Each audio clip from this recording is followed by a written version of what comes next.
Have to wait a half hour to eat it now. Stand by to launch FanStream Sports. It's so good, though. Let's start. Hello, sports fans. Like, Welcome to amazing. FanStream Sports. Nothing but pure sports. This is the JP Show. JP, it is so good to hear you back on the air. Stand by. Now, here's JP. Oh, man, it is Friday, and it's a football Friday, bro. It is a football freaking Friday. I'm jacked up. We got Bucks football this weekend. We had football last night. We got football tonight. We're not real football. Not real football, but it looked like real football, though. It's kind of like football. It's kind of like football. I mean, Drew Lock got his bell rung. Yeah, somebody got hit last night. I did see that. So welcome into a Friday edition, a football Friday edition of the JP Peterson Show. That's the great Tim Ham, IndyCar Tim from our DSP affiliate in Dallas. Good morning to you, my friend. How are you? Good morning. Out here dodging 71-degree weather and some thunderstorms and raindrops. It's overcast, and I went outside a minute ago from my pre-show ritual, and dude, it was like nice, and might open a window or something. It's crazy. I dare I ask what the pre-show ritual is? It probably involves Red Bull and vodka. No, but it involves relieving myself in the backyard. Okay, then. Hey, who needs a toilet in Dallas? Well, I got lots of kids in the house. I don't like to use the toilet sometimes, you know. Okay. There's kids in the showers and well, hey, your owner's pissing all over his team and his superstar players, so you might as well just, feel like I fit right in, right? Let the hang out, whatever. All right. Yeah, we got football to talk about. Leo Haggerty's going to join us. He's been covering USF football this entire preseason and last year. So it's time to talk a little Bulls football. A historic season for them is on the line. So let's get into that. That's going to be fun. I'm very much looking forward to watching every USF football game this year, going to a few of them. Looking forward to this season. Byron Brown is a legitimate NFL prospect. He is a legitimate Unitas Award, whatever award you're talking about for quarterbacks. It's all there. Was it Davey O'Brien? It's not the United. It's the Davey O'Brien Award, the Maxwell Award. He's up for all that stuff. Yeah. The dude is 6'3", 225 pounds, can run like the wind, and has some decent receivers. He's going to have a big year. And it's an absolute stunner that USF was able to keep him over this offseason. I don't mean that in a derogatory way. I'm just saying he's that good, and every major program wanted him that needed a quarterback. So that's a big deal for you. That in of itself is a huge deal for USF. To win that battle, it was kind of a quiet thing. He's a very loyal young man. So we'll talk to Leo Haggerty about Byron Brown and USF and Alex Golish and the whole group out there. Derek Brooks was out of practice, I believe yesterday. He tweeted out, said, very impressed, much improved out at USF. So looking forward to talking about that. We're going to talk Bucks Bengals, who's playing, who's not, what we're looking for. Evan L. Bushman will join us to talk Rays. It has a great Rays podcast. Love talking baseball with him. He'll do that at 11 o'clock. And our good friend, actor Paul Wilson, will bring us up to date on what's going on in the entertainment scene as his new movie is out, and we'll talk about other movies, and he and Tim will commiserate about not watching the Olympics, because neither one of you are watching the Olympics. Shame on you. Shame on you both. No.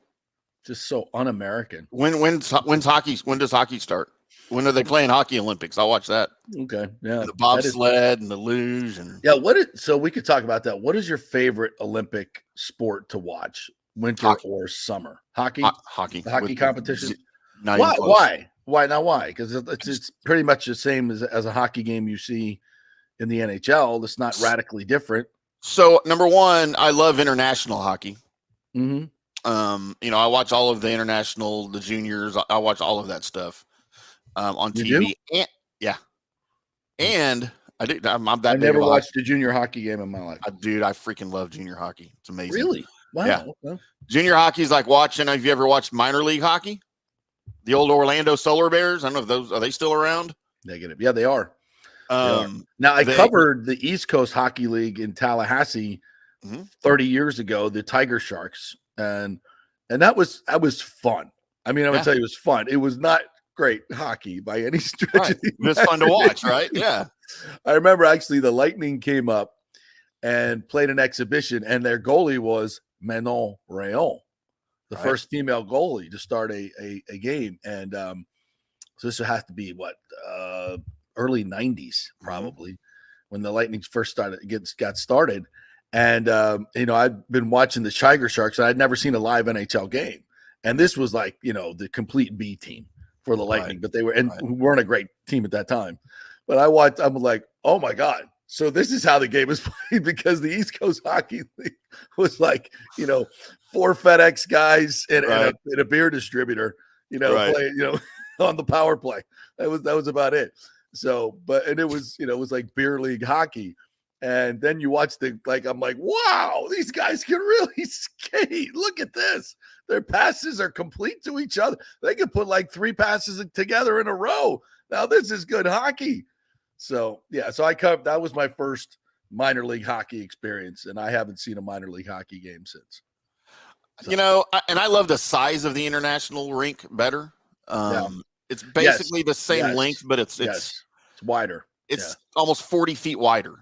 Is it 40 feet wider? Almost 40 feet wider. Yeah. Holy it's insane. And that's why you can't play a lot of international, games in NHL arenas. They just don't have the room for it, I did not know that. I did not know that. Wow. So interesting. We will see. So we'll talk a little, all kinds of different stuff today, but for Olympics, I love the Summer Olympics because I never watched track and field for, during the 4 years that are not Olympics. Right. So I really enjoy watching the track and field. Another great night last night that we'll talk about. And a good night for the Americans. And Noah Lyles came third in the 200. Our Tampa kid, Arian Knighton, at 20 years old, finished fourth and almost medaled in the 200, which for a young kid like that, he's got a great future ahead of him. But Noah Lyles came out with COVID. Oh, said he had COVID, caught COVID a couple days ago. That was still a thing. Yeah, and not only and then the world just went crazy on Twitter, like, "Oh my God, why did they let him run? He's going to infect everybody." And blah blah. Like, dude, this is not 2020. Here we go again. Here we go. Like, have you not learned anything? Have you not read anything? Good God, fear time's over, children. Like, grow up. But he was like wearing a mask around, and I think it's respectful. I think, sure, whether you got the flu or anything, it's respectful to not pass it on to others. That's nice.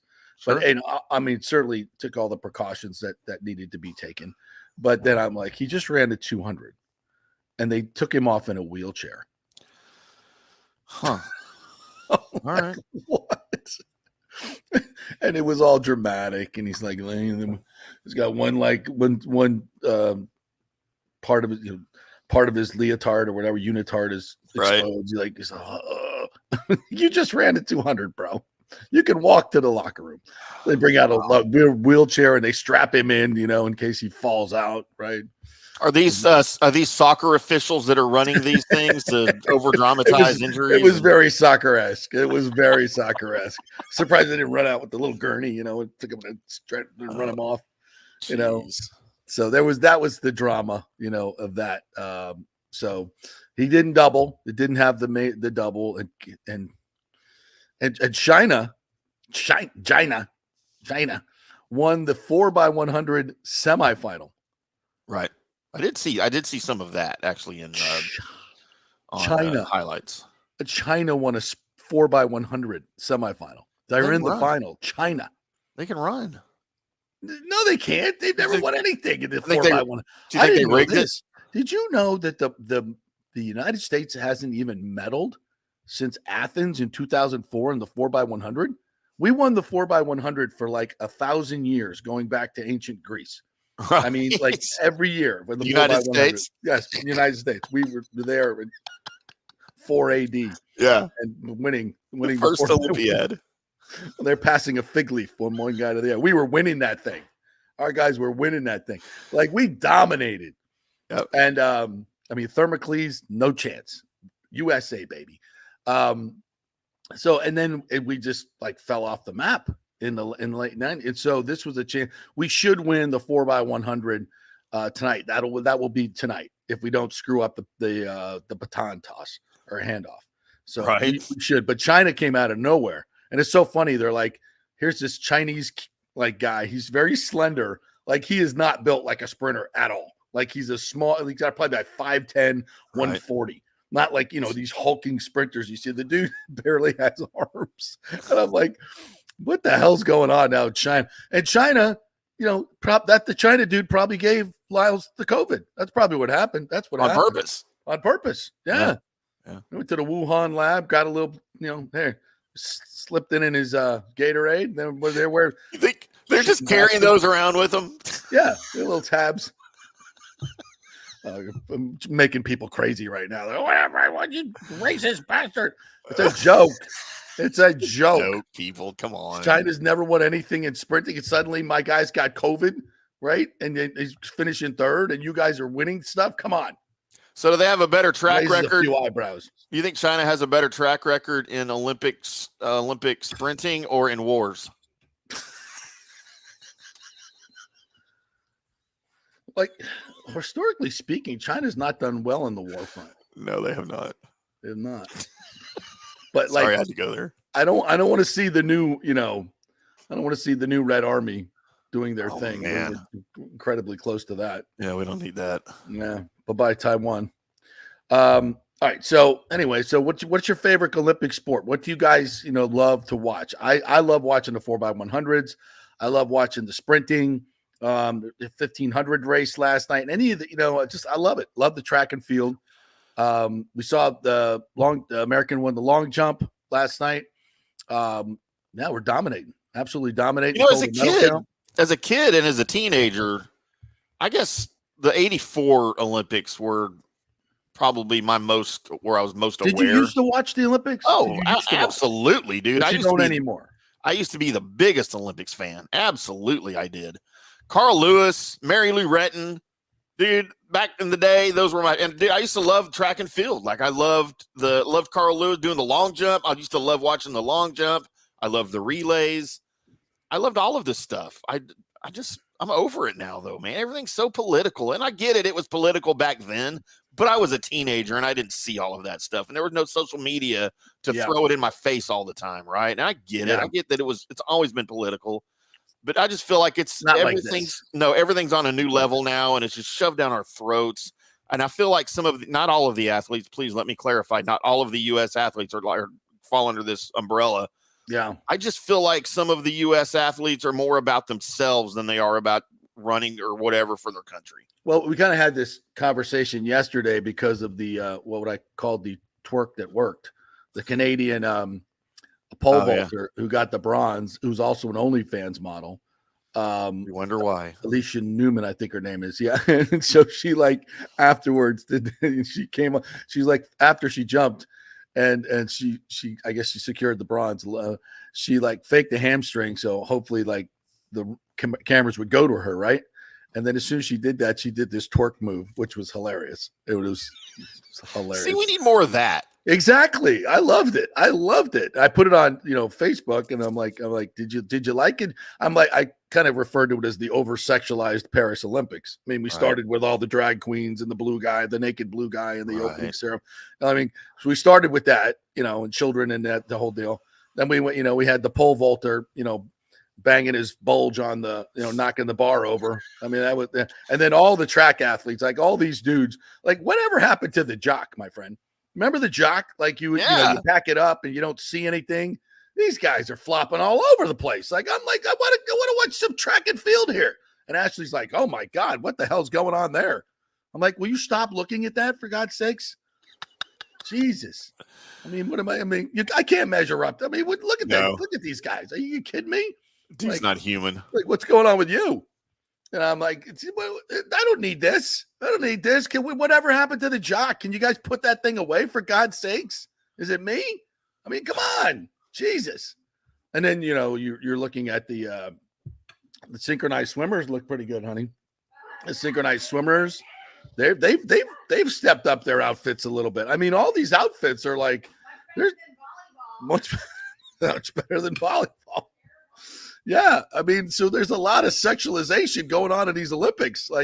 and most of these young ladies have been doing this for a while. We've seen it on, the Instagram models, the LSU girl, all of, a lot of track athletes, track women have, millions of followers, and they're making money on it.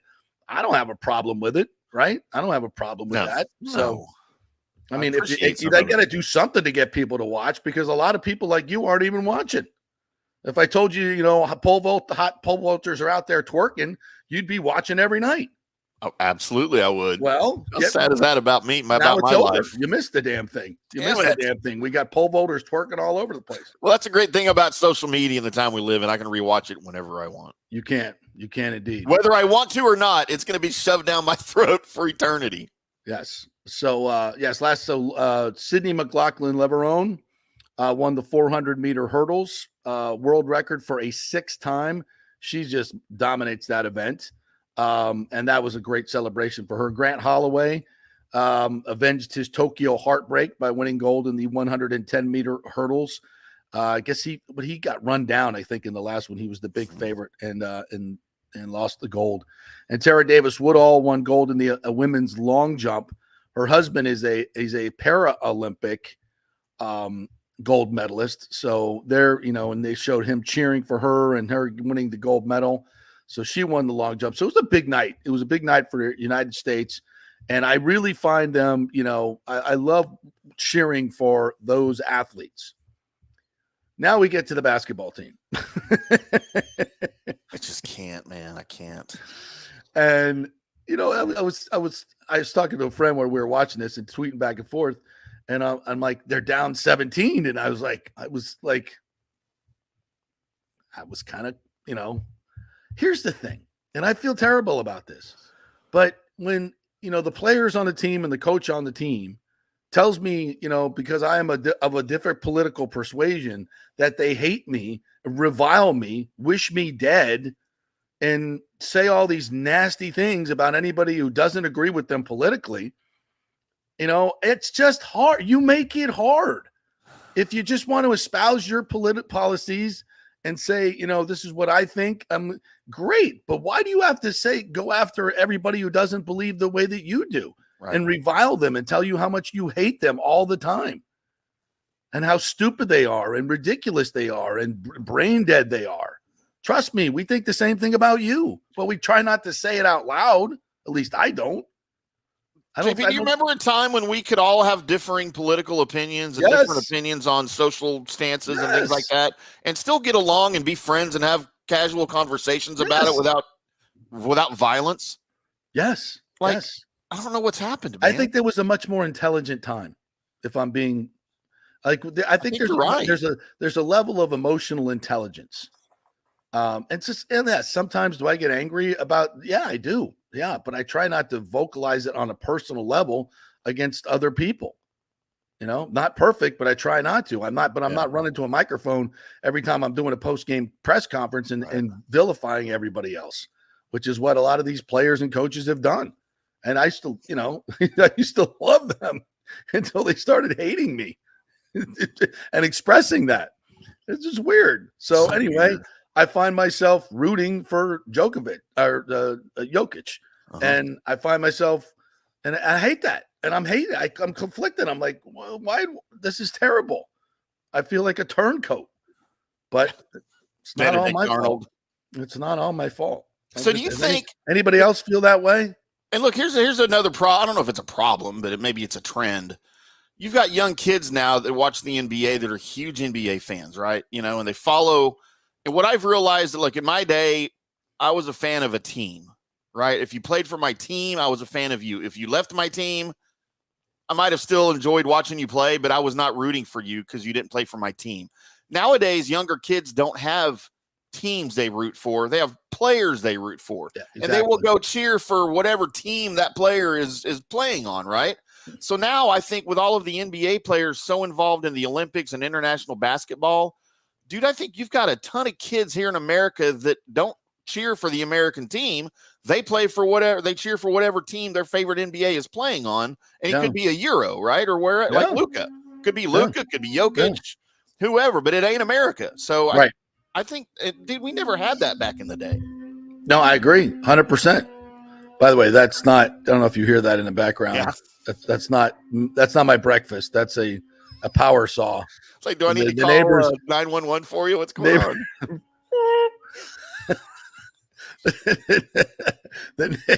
Chris Thomas would be loving this. Yeah, thank you. I appreciate that. It's some type of power saw. The neighbor's doing some work in the bathroom. Oh, she's doing some work in the bathroom. Doing some work, all right. Having their bath. I can relate. I might have to mute myself at times. But anyway, put a cork in it. All right. So that's there's your Olympic update right there. But we'll kvetch about you guys not watching the Olympics later on with Paul Wilson as well. Right. All right. So the Rays won last night, 6-4. Brandon Lau had a 2-run homer in the 7th to take the lead. And he is on a tear. His last 27 games, he's hitting .330, 9 doubles, 7 home runs, 17 RBI. I mean, for a Rays player, that's a tear.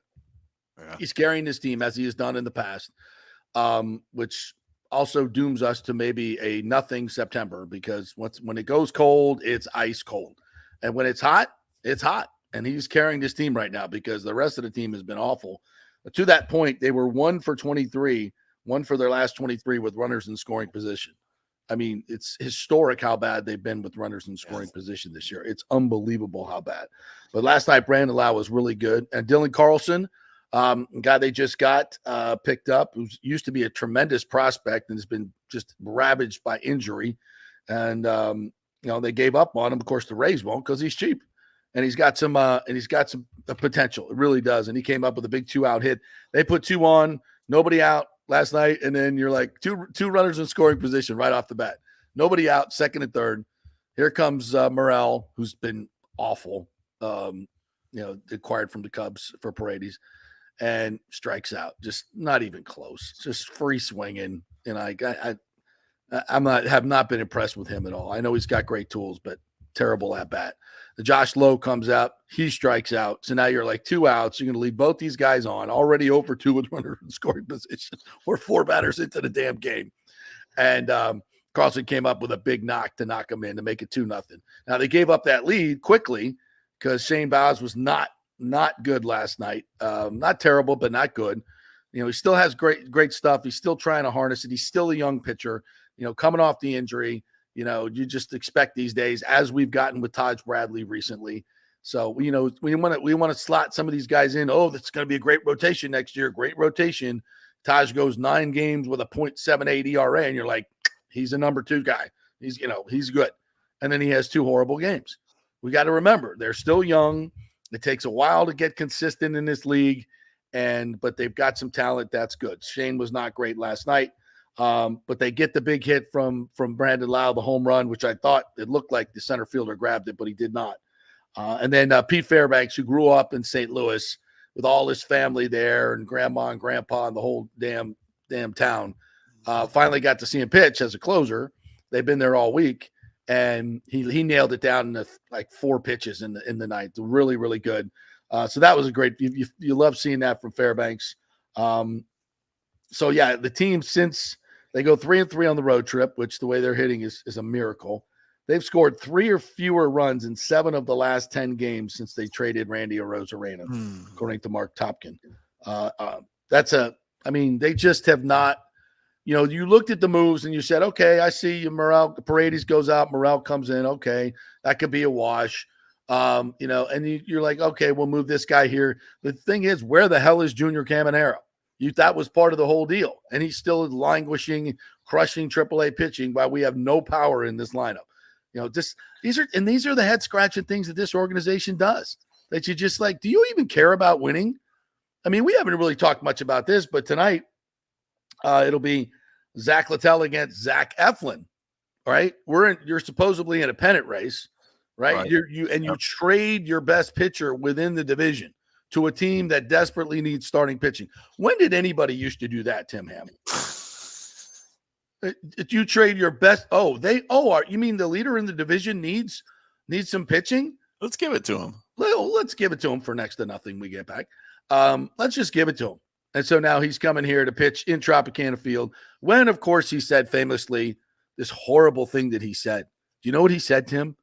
Yeah, we played it on the air here. He said that pitching in Camden Yards was really, really different and special because the place was full and the fans were into it, unlike Tampa. Oh, and he's not wrong. Did he just say the truth? Oh my God. I hate you. I hate you for saying the truth. That was like after his first game at Camden, right? Yeah. I mean, at some point you have to look in the mirror, Rays fans, and go, he's right. I mean, how do you get mad at that? Oh, it's a cheap shot. Why is it a cheap shot?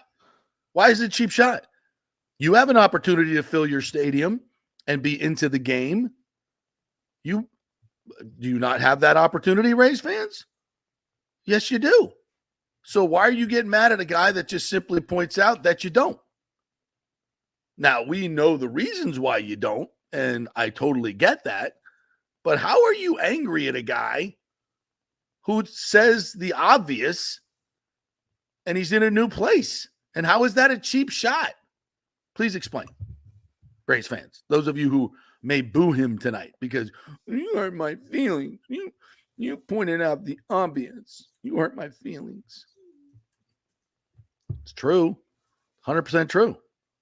So please don't boo him. Boo your owner. Yeah, it's not the player's fault. No. They're mad at him for speaking the truth, is what it is. Because they all know it. They just don't want to hear it, especially from one of their own. Exactly. All right. And Bucks news, they are off to Cincinnati. Oh, by the way, speaking of traveling, you see what happened to the Carolina Panthers? No. By the way, what the hell is going on with you pilots these days?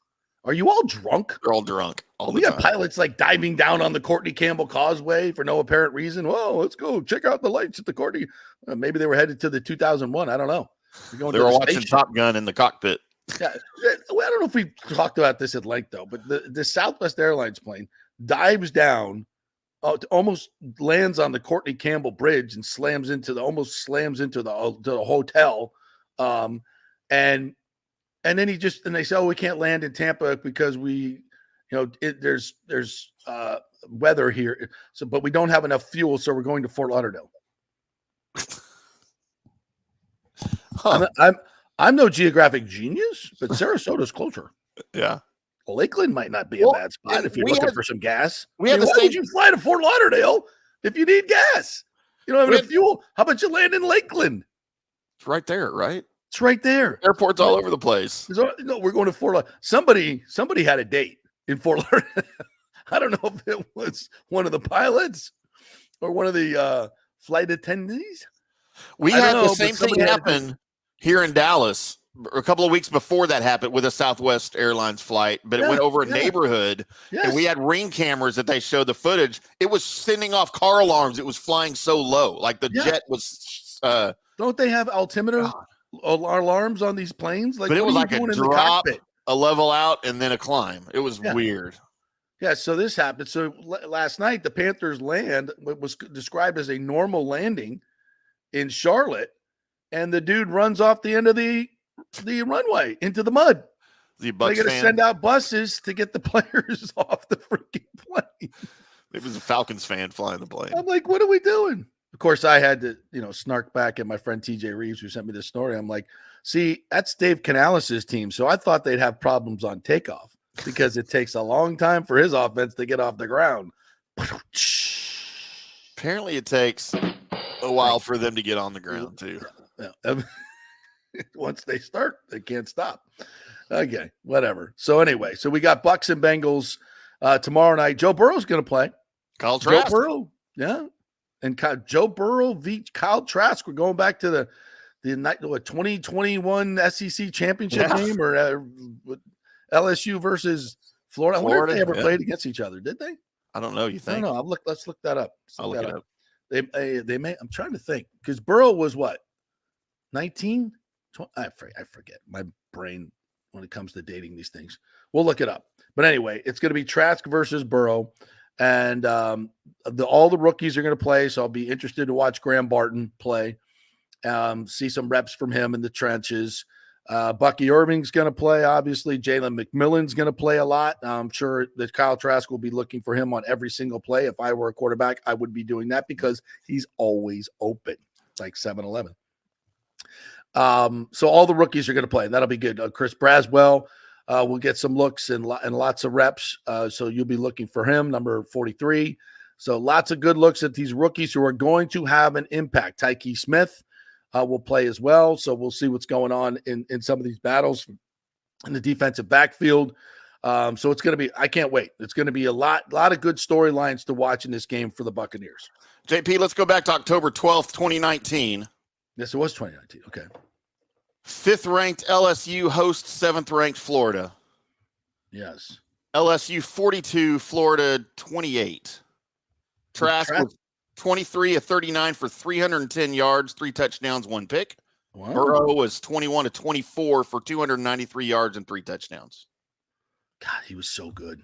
Jeez, He was man, so that year, freaking good that year. God, Jamar Chase, 7 catches, 127 yards, 2 touchdowns. Clyde Edwards-Helaire, 13 carries, 134 yards, 2 touchdowns. I was shocked he was never a better pro, Clyde Edwards-Helaire. He was really good. He's just been hurt, man. Kyle Pitts, 5 catches, 108 yards. Wow. Thank you for that. Back so when he could play football still. Yeah. So we'll watch an NFL game with about 10% of the talent that was on the field that day. Yeah, right? What a group. There's probably, you just mentioned 7 first-round picks right there? Yeah, probably, yeah. You just mentioned 7 first-round picks. I mean, and there's 2 more receivers that were first-round picks for LSU. Jesus Christ. Go back and look at that lineup and see how many first-round picks. You won't see that kind of talent tomorrow. Malik Davis was in that game, plays for the Cowboys now. Yeah, Malik Davis. Yeah, former Jesuit running back. Yeah. Van Jefferson. Freddie Swaim. Yep. Defensive back. Yeah. Lots of Jefferson, of course. Thaddeus Moss. All right, we got to take a break. Leo Haggerty is on deck, and we're going to talk some USF football. They've got some damn good players, a lot more than you think. So we will talk some USF when we come back. We're brought to you by the Jeeves Law Group, JEEVESLawgroup.com. If you're looking for an aggressive attorney group to represent you, it's the Jeeves Law Group, folks. Insurance companies do not like them because they are very, very difficult to deal with. They will represent you aggressively, and they're local, folks. They are local. They support a lot of local charities here. Scott Jeeves does in St. Petersburg and Tampa, where their offices are. So go with the local ones that will make you a priority, and that's the Jeeves Law Group. Non-attorney spokesman, offices St. Pete and Tampa. Back in 3. Celebrate August with the dazzling green hue of Peridot, known for its vibrant and refreshing sparkle. Yes, that's the birthstone of August at the Gold and Diamond Source. Explore the Gold and Diamond Source's stunning collection of Peridot jewelry, showcasing the gemstone's unique glow and versatility in rings, necklaces, and earrings. Peridot's distinctive color makes it a standout choice for any occasion, adding a touch of elegance and charm to your ensemble. Enjoy 15% off when you shop August Gems online only. Stop by the Gold and Diamond Source to experience the allure of August Gem and let their expert staff help you find the perfect Peridot piece. It's the Gold and Diamond Source, 3800 Olmsted Road, always online at thegoldendiamondsource.com. Hey, it's football season, so we welcome back the FSU Football Report every Monday and Friday on the J.P. Peterson Show, sponsored by those huge FSU fans at Italiano Insurance. Folks, they've been 60 years, named the Small Business of the Year Chamber of Commerce, mostly because of their incredible customer service. So they'll save you money as well. Just do a quick insurance checkup, 813-877-7799. They just saved me $500 on homeowners insurance. Who's doing that? Yeah, they just shopped it around, found a better, cheaper company, and we got a cheaper price. And business insurance, make sure you're covered or you could lose your personal wealth. That's 813-877-7799, ItalianoInsurance.com. Go Noles. Hey Tampa Bay sports fans, this is 2-time LPGA major champion Jane Geddes here. After winning the US Open and 10 other LPGA events, I wanted to try something completely different. So I came right off the top turnbuckle and landed in the crazy world of WWE. And yes, you heard that right, that's WWE. Working for the Vince McMahon as the VP of Talent Relations for the company. Now, though, I want to work for you. Everything I've done in my life, I've done with incredible passion. And now I've turned my focus to leading the best real estate team in Tampa Bay, the Gettys Gordon Group with Keller Williams in South Tampa. If you're looking for a new home, an investment property, or looking to sell your current home, we will give you major championship level service. When you choose Gettys Gordon Group, you become part of our inner circle, like family. So if you're looking for a few golf tips or a golf course view, we're going to stripe it right down the fairway. Call me at 813-485-6808 or go to gettysgordongroup.com, or again, give me a ring at 813-485-6808. JP here for Third Generation AC and Plumbing. And Third Generation really says it all, folks. The owner, my friend John Rodriguez, has been in the AC and plumbing business since 1995.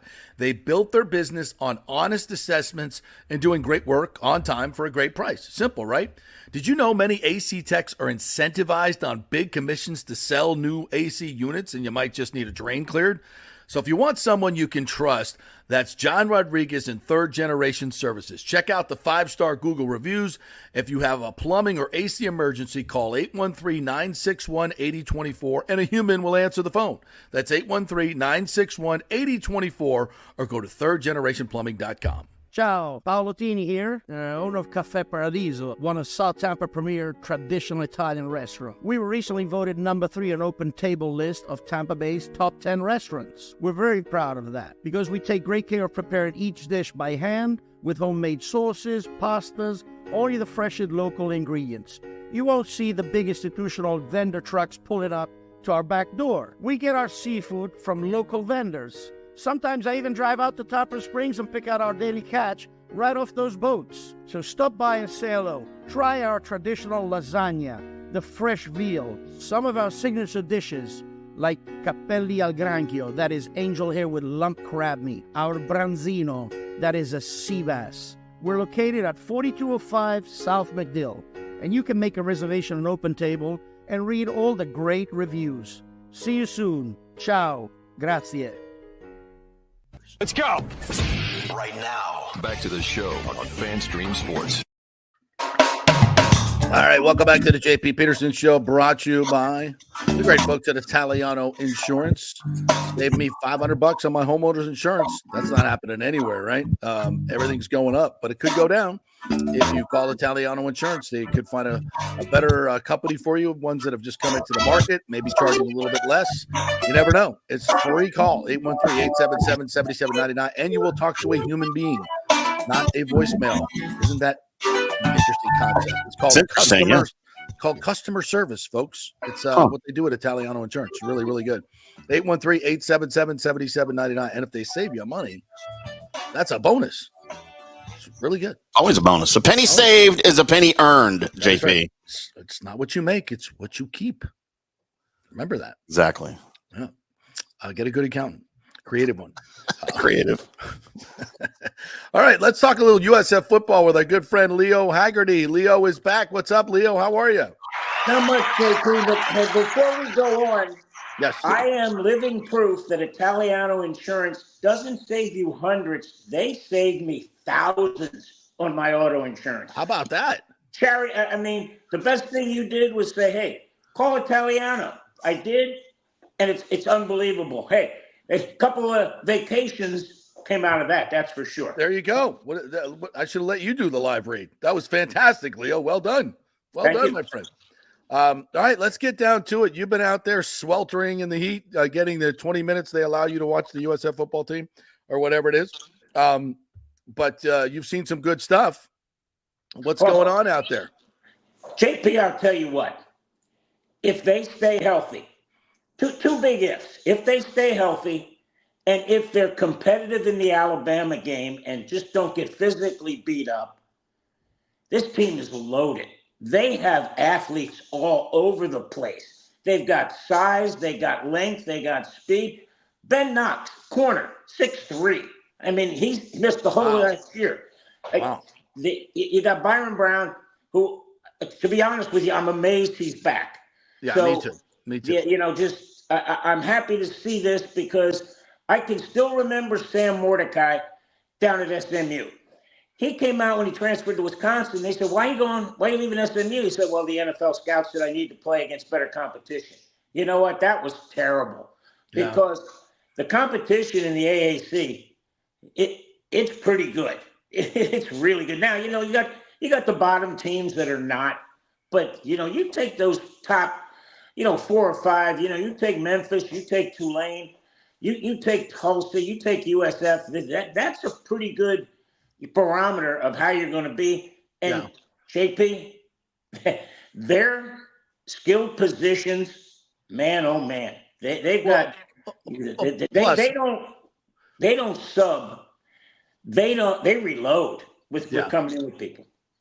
Well, plus, they are going to play Miami and Alabama. I mean, that's a pretty good look. And they played them last year, played Alabama last year. So their non-conference has been really stout. They played Florida, right? So, I mean, they get plenty of competition against NFL. And that's all NFL scouts want to. Give me 3 games, 3, 4, 5, 6, 7 games over the course of your career against the upper echelon.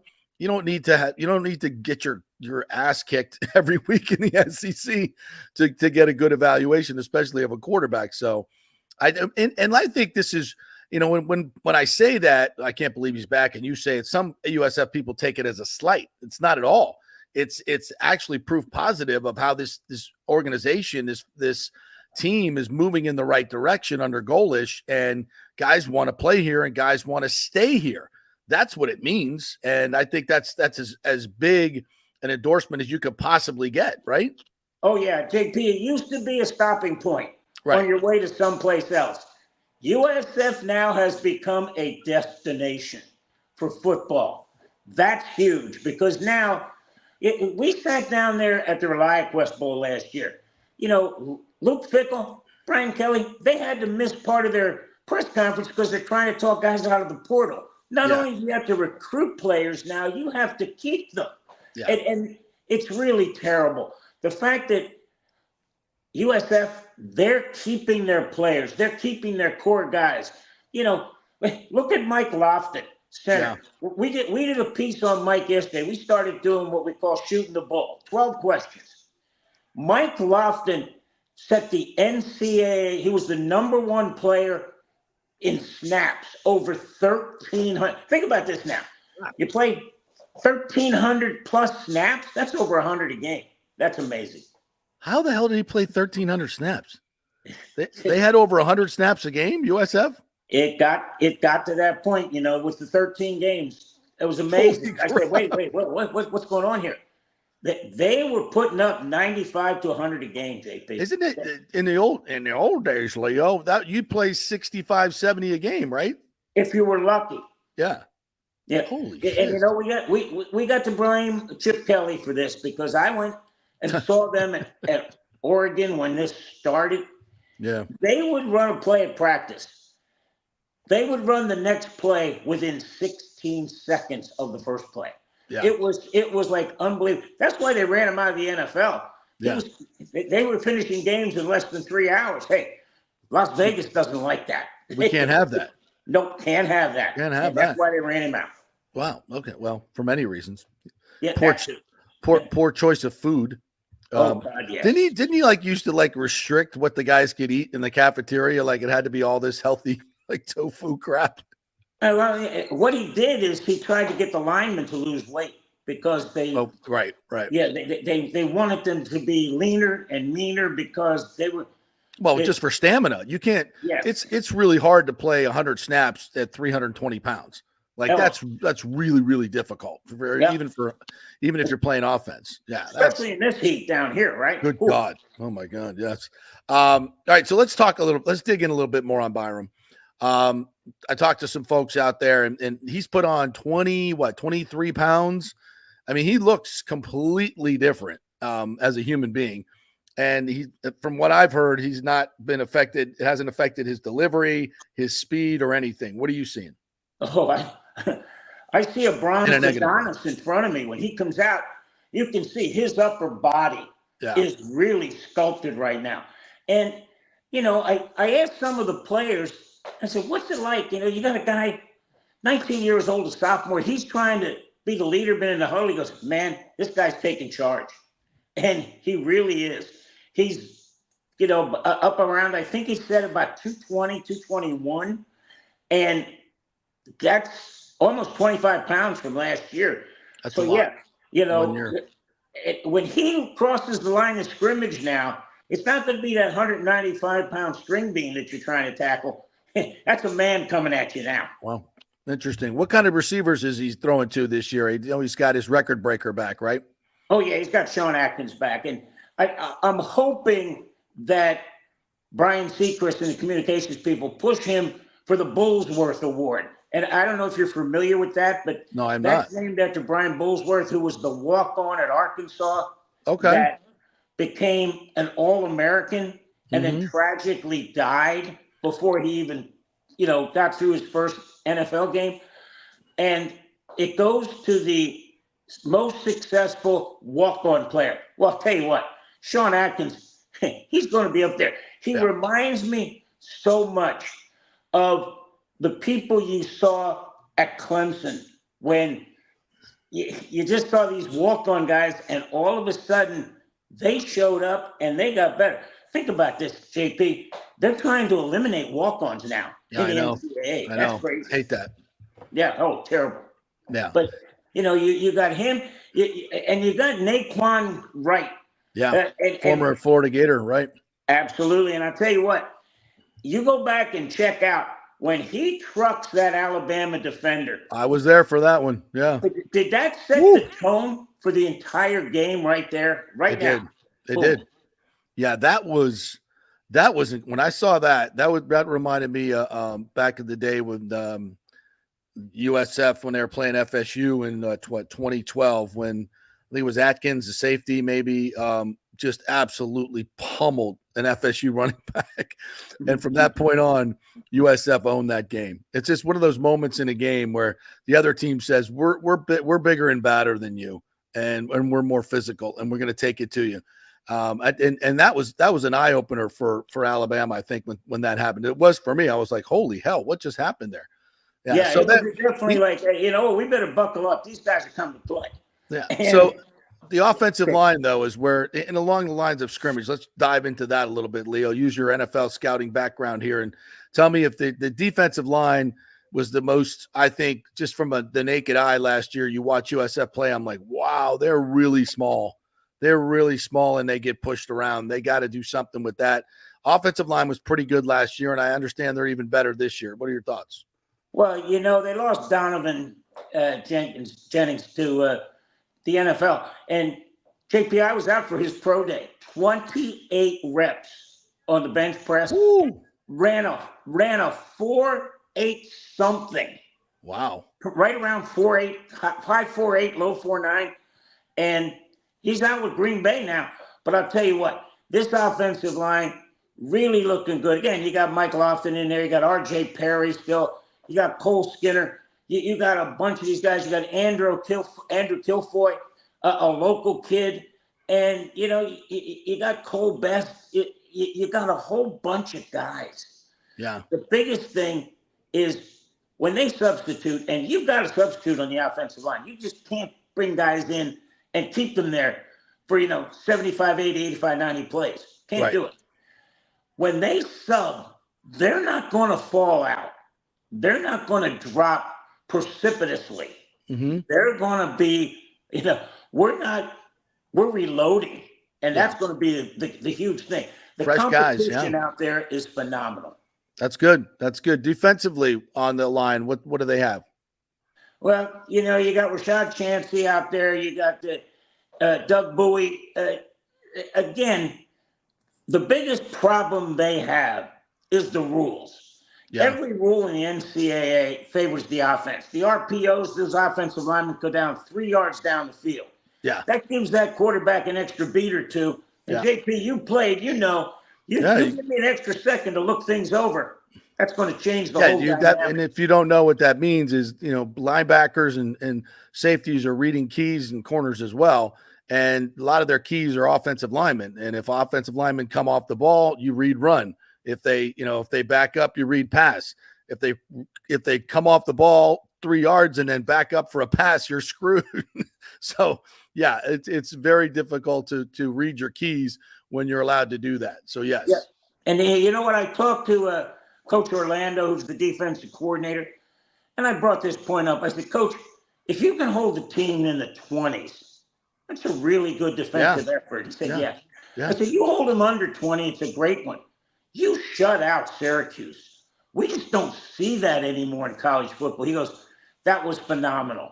And it was a great building block going in to winter and everything. But I'll tell you what, the whole thing, and I talked to the defensive back coach Van Dyke, and I said, look, you can have the greatest secondary in the world, but you ain't getting pressure. You're getting burned because, JP, I want people to listen to this. If a quarterback can throw it where he wants to, when he wants to, and to whom he wants to, you're getting beat. Yeah. They've got to get pressure because they got some really big length, some size back in that secondary, and that's huge. Nice.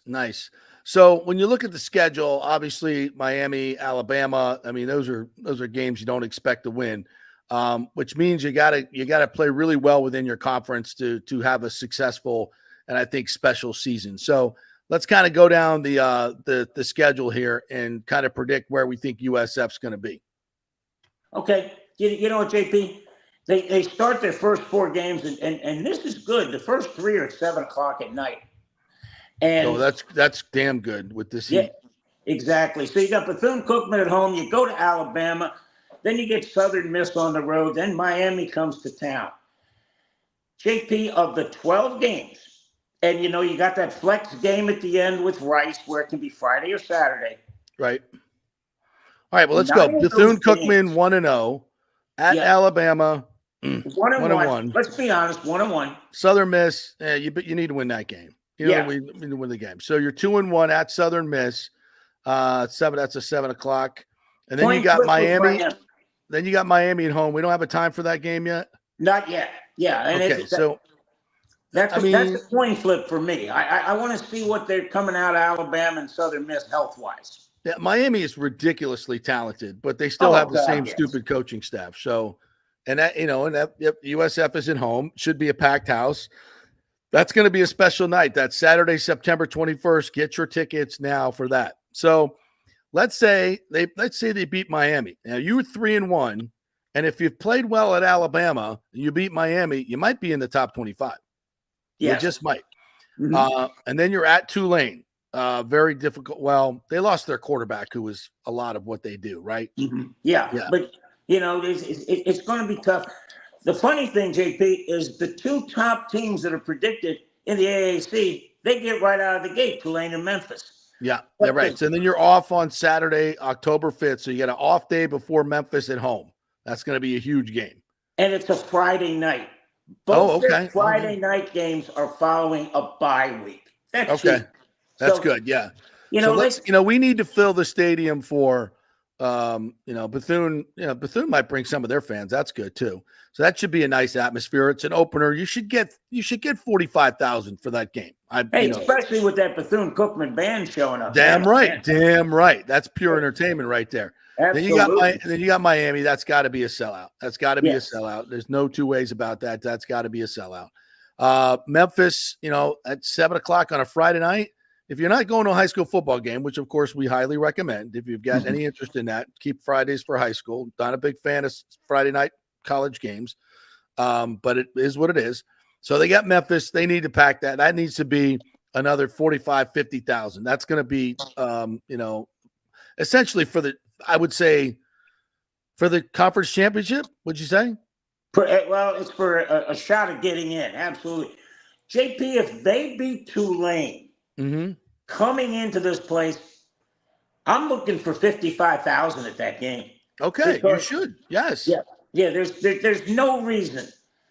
Again, what we saw last year with USF basketball, when the bottom line, if you win, they will come.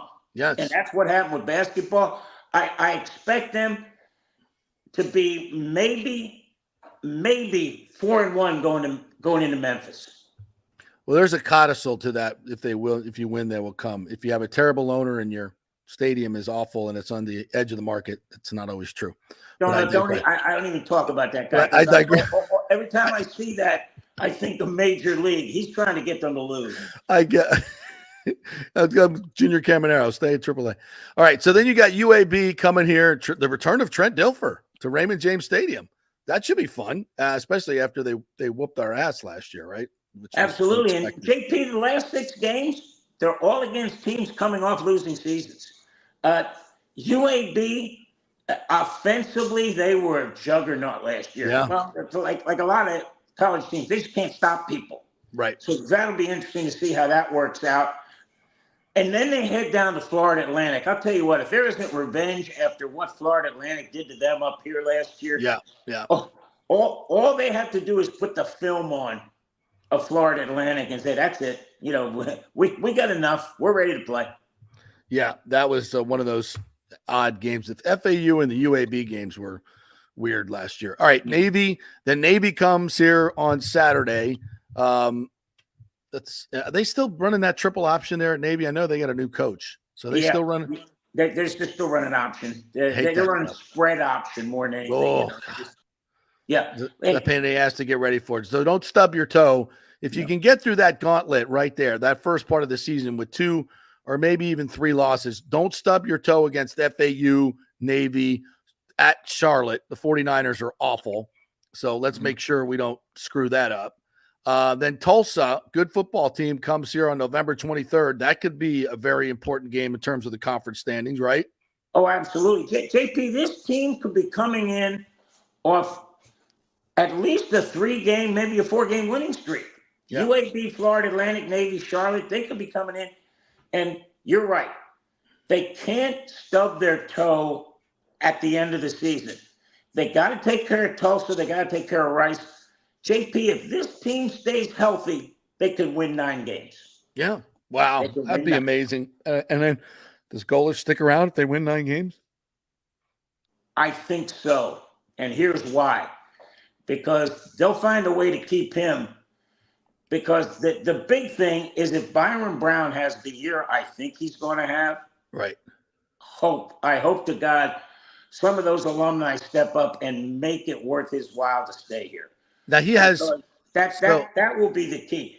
Will he be able? He won't be able to go pro, right? He won't be able to go pro after this year, right? No, but he'll be able to move.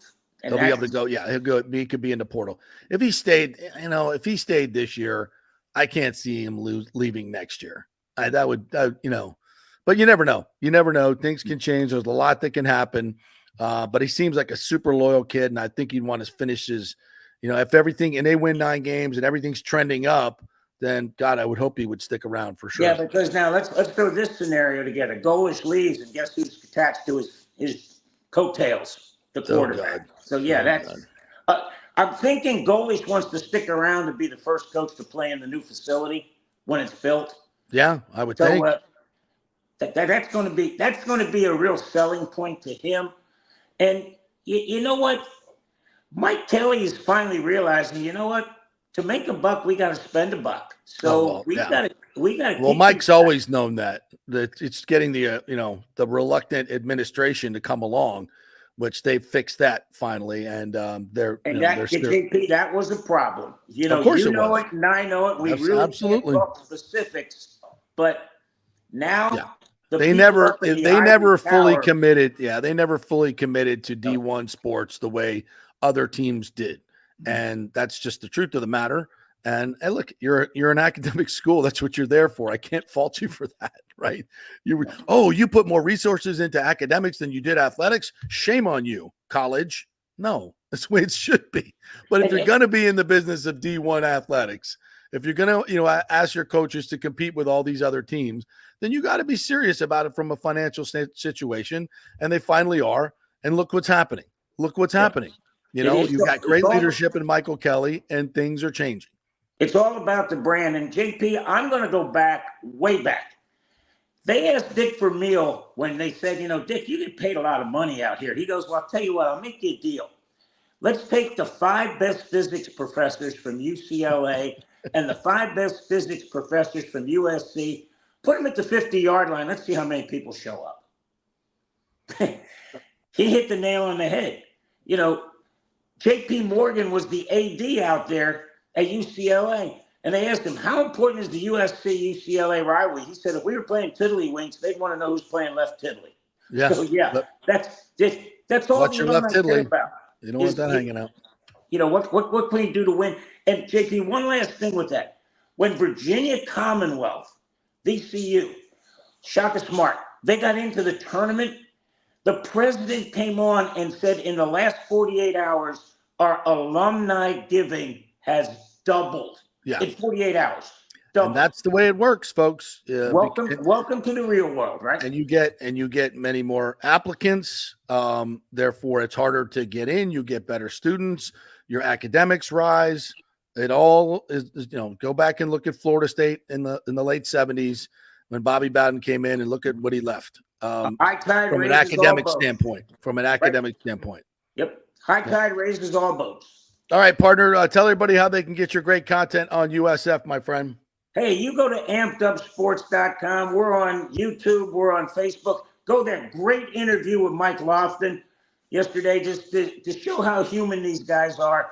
And we're posting every day in terms of what's going on, not just in USF, but in the world of sports. JP, one last thing. How about the Cuban wrestler? 5 consecutive gold medals.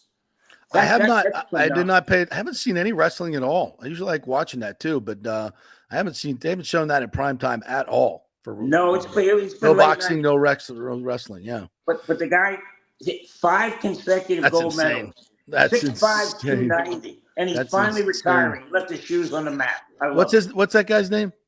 Mahias Rojas something. But the GOAT. Oh God, yes. Yeah, no awesome. one's ever. Now, Katie Ledecky may have a shot if she comes back in 2028 to get 5 consecutive. Yeah. That's awesome. crazy.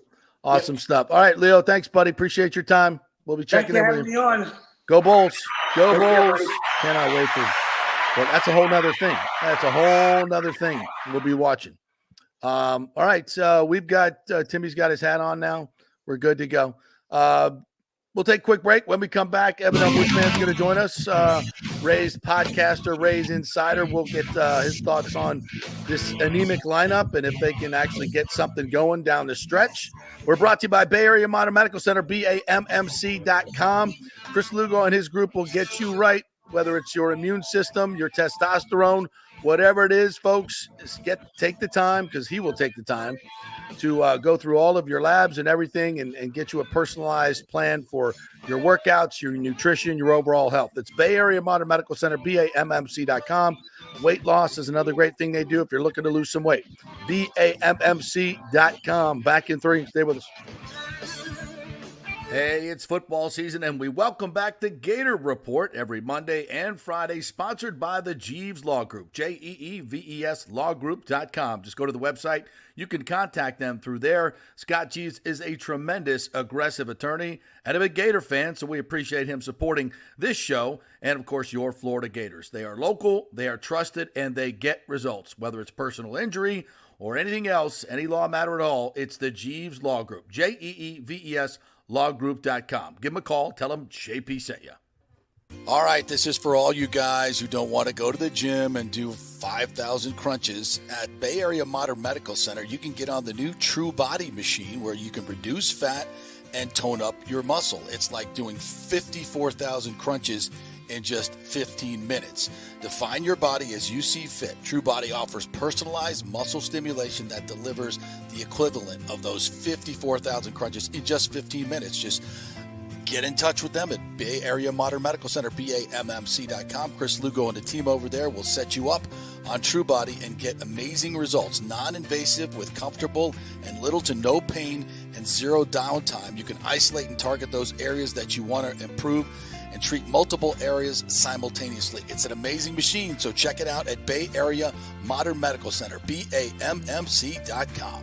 JP here to ask the question, are you planning an event, meeting, or conference? If so, you'll want to call the designers and production professionals at Extravaganza Productions Incorporated. With over 35 years of experience in the events industry, designing and producing every type of small to large event, they can provide a huge resource for design ideas, audio, visual, sound, lighting, decor, and entertainment to turn your event into an incredible experience for the entire audience. Folks, I've worked up close and personal with this group at many national events and Tampa events, and they have unique capabilities that help you save time and money in the planning and execution of your next event. Don't delay. Call these pros today at 813-621-4700 or check out their website at extravaganzaproductions.com. Tell them JP sent you, and they'll provide a free initial consultation for your event. Extravaganza Productions, the best in the business. Golfers, listen up. The hottest new driving range craze has come to Rogers Park in Tampa. The Top Tracer range is now open 10 to 9 p.m. And just like you see on TV, every shot is tracked for yardage and accuracy, giving you immediate feedback. And best of all, you can virtually play the top courses like Pebble Beach or St. Andrews with your buddies. Plus, great food and drink options available in the well-appointed hitting bays. Very comfortable out there. Reservations highly recommended, starting at $25 per hour, including balls. Reserve at RogersParkGolf.net. That's RogersParkGolf.net. See you there. Let's go. Right now, back to the show on FanStream Sports.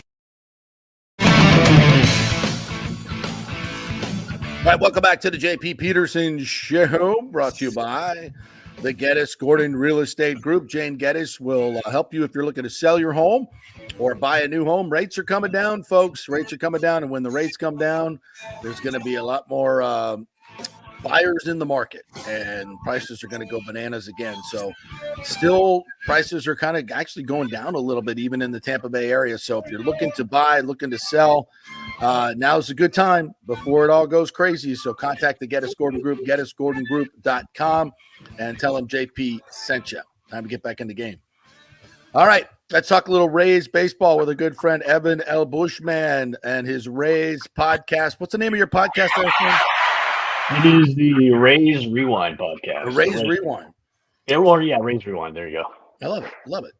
Love talking baseball with you, my friend. How are you?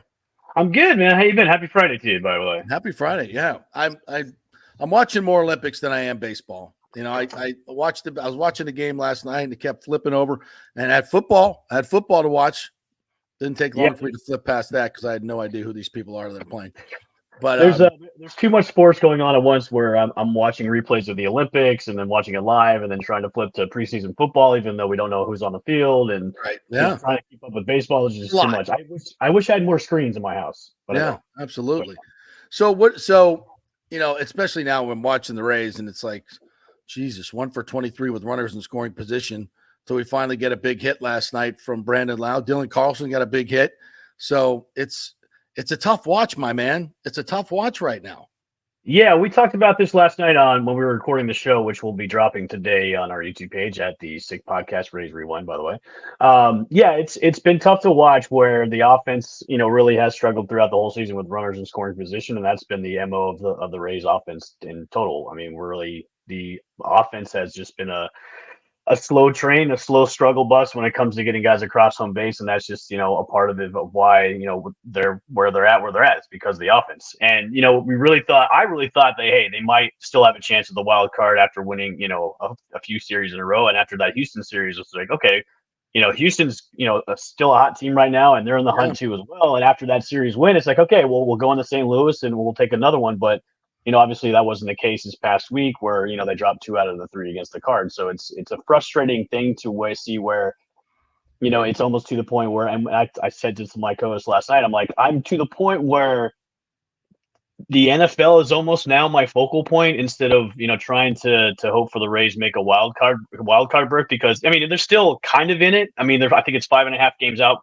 right now, but it's still, there's still a lot of ground they have to make up. And looking at the schedule ahead, it's a tough schedule. They only play 2 teams for the rest of the season that are under 500 that are not even in it, and that's the Blue Jays and the Detroit Tigers. Other than that, it's teams that are in the playoff hunt are probably going to make the playoffs and have already solidified their place in the postseason. So it's going to be a tough one to do. If the Rays might have a chance, but I had that slim chance like a couple weeks ago, but now it's almost like I don't think it's going to happen this year. And I think that's one of the reasons why we haven't seen, you know, Junior Caminero yet. It's like, hey, if there was a time if there was a time to present this player as the new face of the franchise or the new fan favorite that fans could take advantage of it and say, hey, this is our guy now. It would have been the opportune time to get him up here after the trade deadline, after all the moves they made, at the break. So, excuse me, a choke on Junior Caminero not coming up. What could possibly be the reason? Like, and maybe this is something they don't want to say, but it's like we don't want to put him in the middle of this lineup where he's got no protection. Mm-hmm. He's got no protection. So, what he's going to want to do something when he comes up there. He's going to want to make a splash. So then he's going to start expanding the zone and become an.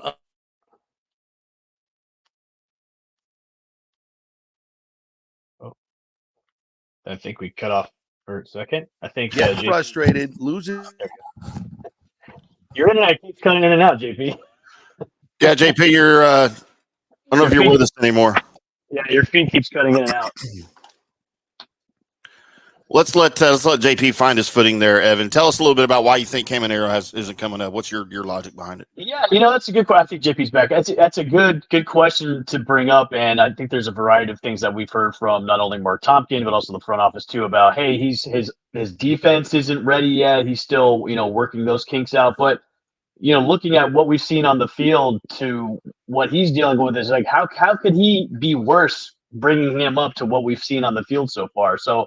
It's like a lot of excuses that, are they 100% accurate? We don't know. Like, to me, if you wanted to bring this guy up to maybe give a little spark to the offense and maybe give a little spark to the team, bring him up. But like, if you're just kind of like waiting until next year where you don't have to worry about, his service time here, because obviously I think there's a certain number of bats he can get.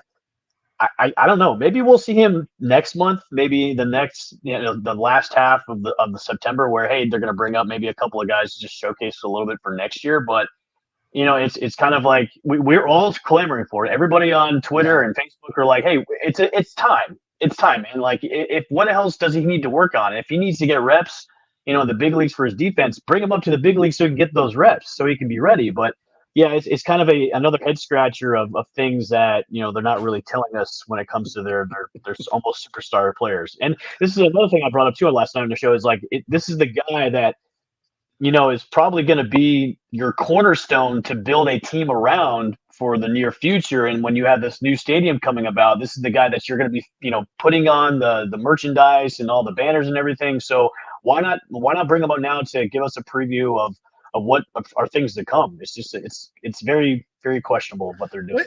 So you're saying is the organization is not really listening to its fans? Oh no, not again. Of course not. Shocking development. What a shocking developing, spitting in the face of your own fans. They would never do that. Why would they do that? That doesn't make any sense. Maybe it does.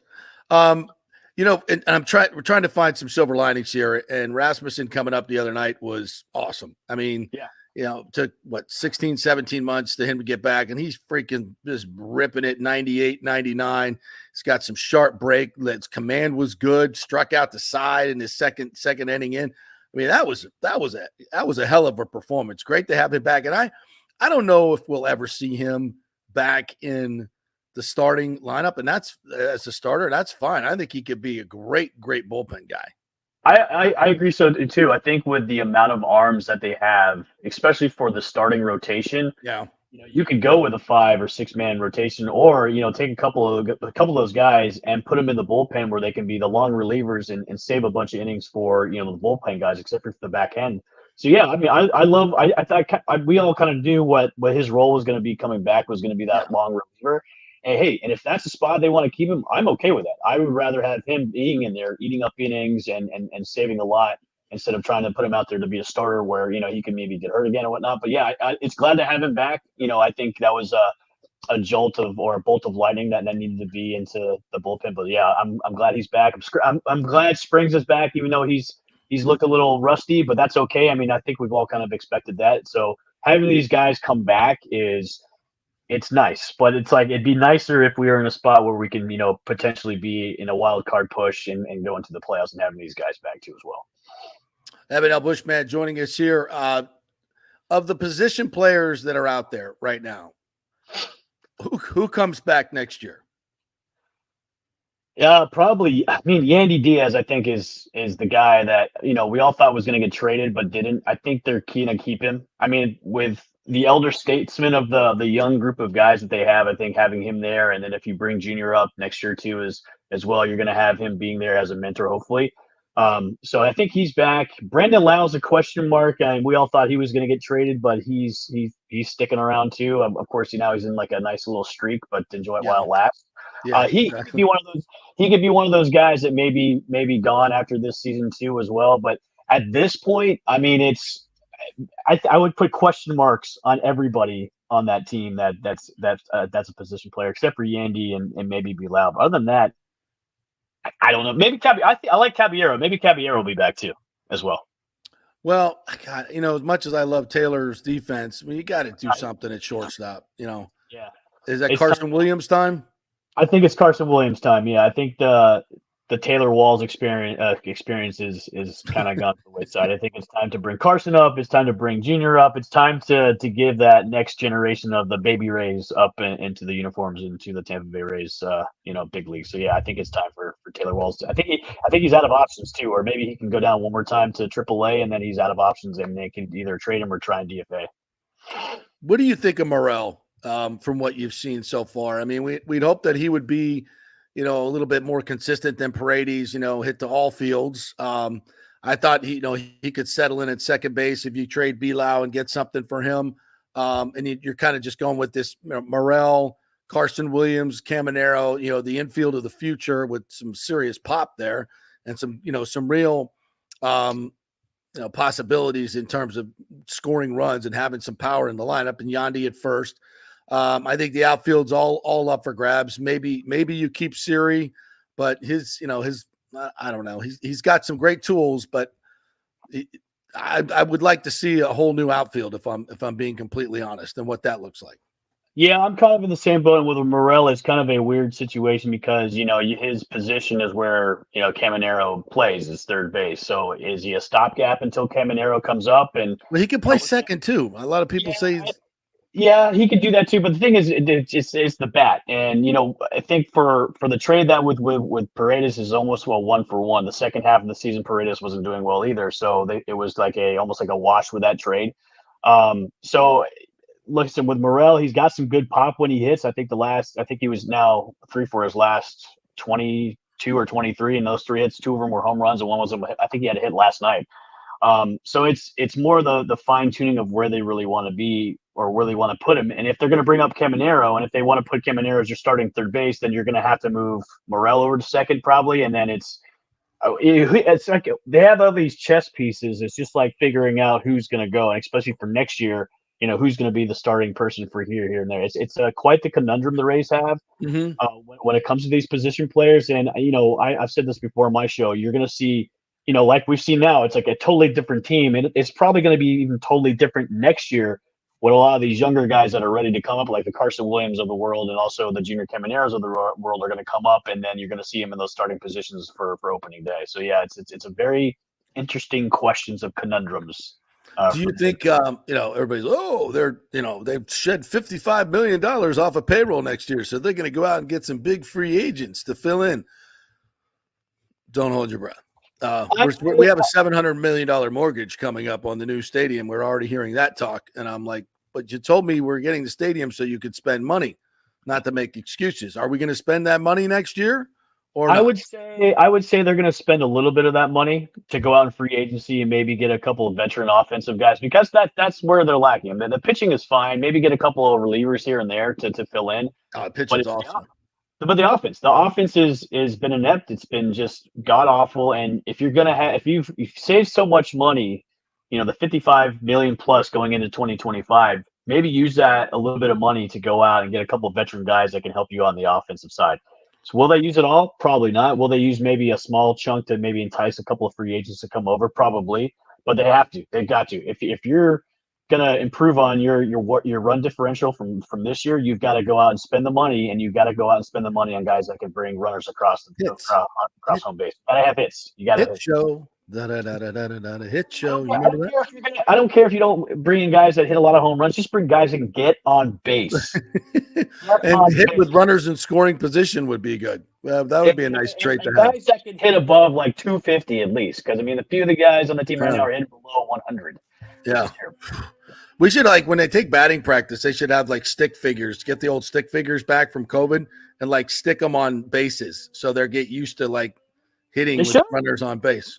Maybe or like they do in the movies with the tennis balls for CGI when they put in, CGI, they put tennis balls right there and running around the base. So, yeah. Absolutely. So what's the you have the pulse of the fan base. So what's the word on the new stadium? Everybody's geeked. Everybody's buying up luxury boxes and season tickets. Yeah, I think the sentiment right now across, especially the fandom, and I know there's a sub pocket of fans that are, I think it's, well, they shouldn't have been here, it shouldn't have been there. But I think, everybody's pretty much excited to have this happen. It's been a long time coming. And I think, as myself included, we're done talking about it. All we want to see now is shovels going to the ground and then breaking ground on it. So, yeah, I think with fans around the Tampa Bay Rays fan base, it's like, hey, we've got a brand new shiny toy coming in the next few years. It's going to be great. We're going to go watch, our team play in a nice new stadium that's going to be comfortable and fan service and have cool stuff in it. So yeah, I think the overwhelming response for the stadium is positive on this one. Well, yeah, maybe we'll get some new ownership. That'd be awesome. That'd be awesome. They could spend some money. It could happen. Awesome. All right, Evan, tell everybody how they can get your podcast and all the great content. Sure. Make sure to go to our YouTube page, hit the subscribe and notification bell at the Rays Rewind, at the Sick Podcast Rays Rewind YouTube page. And then you can follow me on Twitter at my Twitter handle right here. There you go. At Al Bushman. All right. Thank you, partner. Enjoy the weekend. You too, man. All right. We'll see you. Yeah, we'll be interested to see when said shovels go into said dirt in January, I believe. It's going to happen. Let's go. The interesting thing about Caminero is I think it's for them, it's all about service time too. I think they're trying to keep that service time down as long as possible so they have his rights as long as possible. Well, I think that for the most part, those dates have passed. Oh, have they? I don't think, from what I've read, that they don't, and that just, it doesn't come into play so much anymore because, younger players play so much and get into arbitration and what I just think, Caminero is one of those guys like Franco that you're going to want to sign to a long-term deal where service time is not an issue. And plus, if that's the stupidest freaking thing I've ever heard in my life, and that's just admitting how ridiculously cheap you are. I mean, there's a fact about that. Yeah. Like if it is service time, and they'll never admit that because the freaking union will absolutely rip them a new one. Yeah. But even if you say that, and of course it could be, you're just like, we don't give a rat's ass about winning. It's all about money. I mean, we already know that with this group. But it's just stupid. It's so stupid to do it. And it could be because this is what this organization does. There's no other reason for it. I do think the reason that I gave is pretty plausible. And you don't want to come out and just say, we suck so bad that we suck so bad. We don't want to put him in the middle of this lineup where he has no protection and will start chasing pitches because he thinks he has to make a splash, screw up his discipline, ruin his confidence. That makes sense. That's a good baseball argument, but it's hard for the manager or the general manager to say we suck. But I think it's the most plausible thing, and it's not crazy. It's not crazy. No. It's a better reason than money. I can tell you that. All right, we're going to take a break. When we come back, Paul Wilson had to something came up. He won't be able to join us today. Oh, man. I know. But we're gonna get to all our great commenters next with our great commenters music, and we'll go through some of your musings. I don't know where the hell Rick is with his snarky comments today. I kind of miss it. But Lonnie's in, Mike's in, Chris James is in, and we have a pizza giveaway today that I wasn't even aware of. My good friend Paul Sampson from West Shore Pizza is going to give away 10 pizzas. He says to fans who email me, but better yet, follow me at the JP Peterson Show on Twitter and DM me. And also, if you follow us on Instagram, the first 10 will get free pizzas. So we'll figure it out. Can those be delivered to Dallas? That's a no. Damn it. But you will get free pizzas. So follow the show. Subscribe on YouTube, The JP Peterson Show, or on my new Twitter, at The JP Peterson Show, and we'll get you pizza. Back in 3. JP here for the Jeeves Law Group and my man, Scott Jeeves. If you're going to hire an attorney, do you want some guy looking for a quick settlement and a quick buck, or do you want an attorney with some chops? Scott is a board-certified civil trial lawyer and a certified circuit court mediator. Been practicing in the Tampa Bay area for over 30 years. He is a peer-reviewed AV preeminent rated civil trial lawyer. They just don't hand out those classifications. He's been the lead class action counsel on many complex consumer protection cases and has handled hundreds of serious personal injury cases. He's dedicated his career to protecting injured victims and is committed to vigorously representing you. We're local, we're trusted, and we get results. Personal injury and personal attention. Call for a free case evaluation. That's 888-9-JEEVES. That's 888-9-JEEVES. The Jeeves Law Group. Getting old is inevitable, but feeling and looking old is avoidable. If you're feeling run down, your workout sucks, or your sexual libido is not what it used to be, check out Bay Area Modern Medical Center. That happened to me a few years ago, and I found out I had the testosterone level of a second-grade girl. That's not good. Our food, environment, and stress can cause your T levels to drop. Bay Area Modern Medical Center can help, and they are different.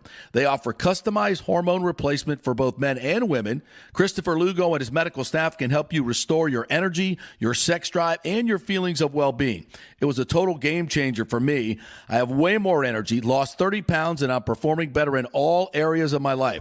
Nobody wants to talk about sexual health, but it's key to a balanced life. We offer discreet treatments with real-world results. So if you're suffering from a lack of interest in sex, ED, or lack of sexual stamina, Dr. Lugo and his staff can help. Take your health care to the next level at Bay Area Modern Medical Center, 844-977-3477 or BAMMC.com.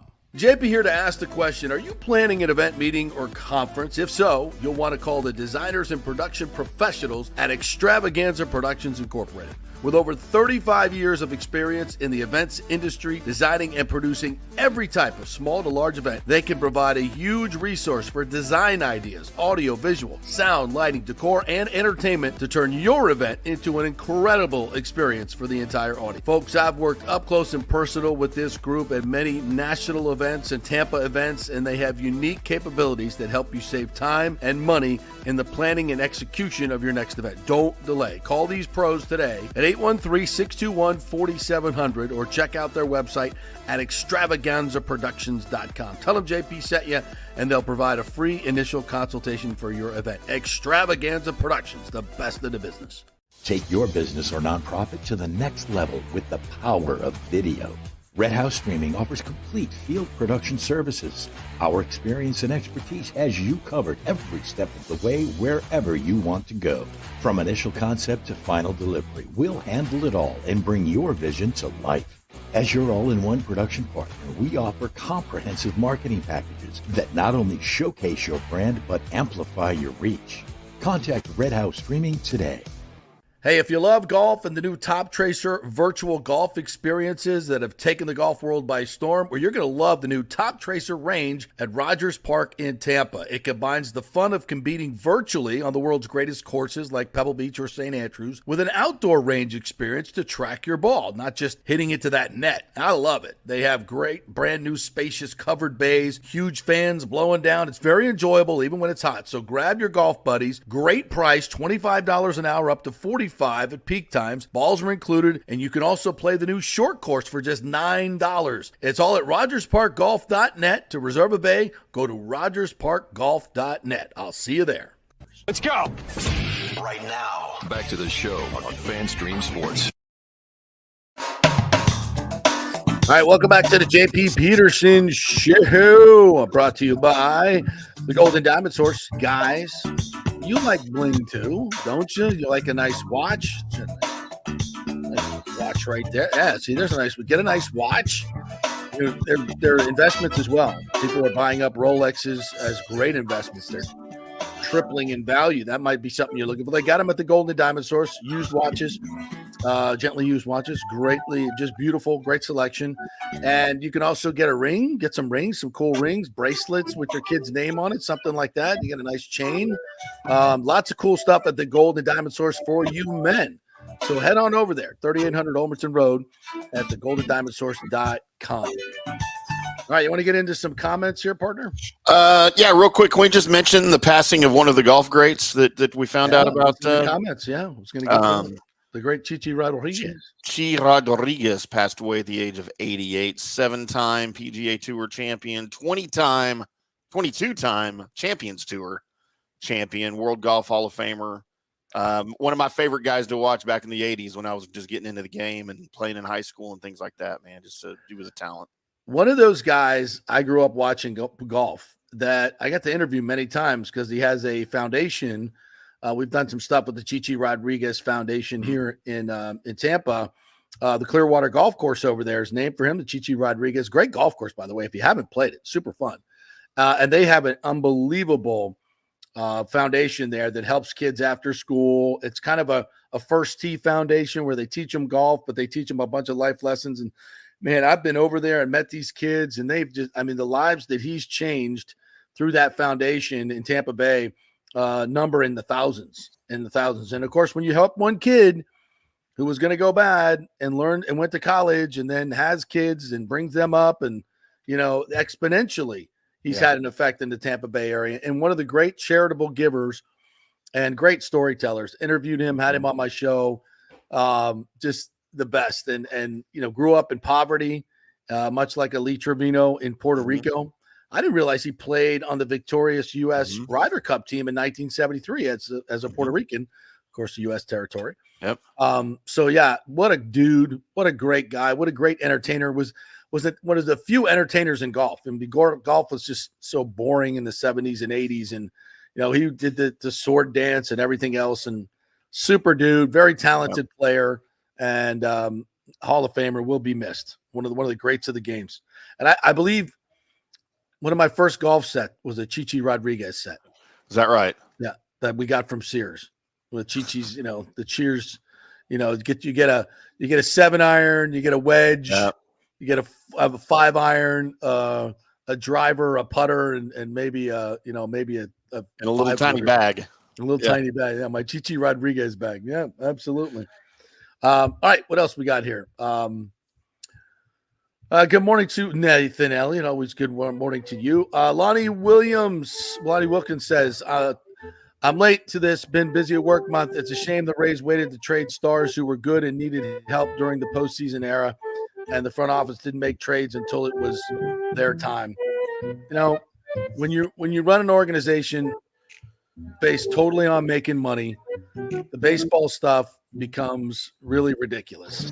And Lonnie, you know it better than anybody, having worked in an organization and working in an organization, that there are some that are about making money and some that are serious about winning baseball. And the Rays are clearly the former, not the latter, unfortunately. Lonnie said had to clear payroll and retool rather than add payroll and try to win when they had their chance at a World Series in a full 162. Yeah, that was right off the 2020 season. It'll always be the Charlie Morton. Charlie Morton is the absolute litmus test. It's the signature moment of the franchise, in my opinion. When you let a guy who leads you to a World Series go for $15 million option, and then he gets picked up by the Braves, who then win the World Series with him being a big part of it. That's it in a nutshell. It's in a nutshell. Yeah, but there's a lot of teams that have that, right? Like George Bush traded away what's his face when he was the general manager of the Rangers, Sammy Sosa, for Harold Baines. Well, Wilson Alvarez and Sammy Harold Sosa. Baines is a great player.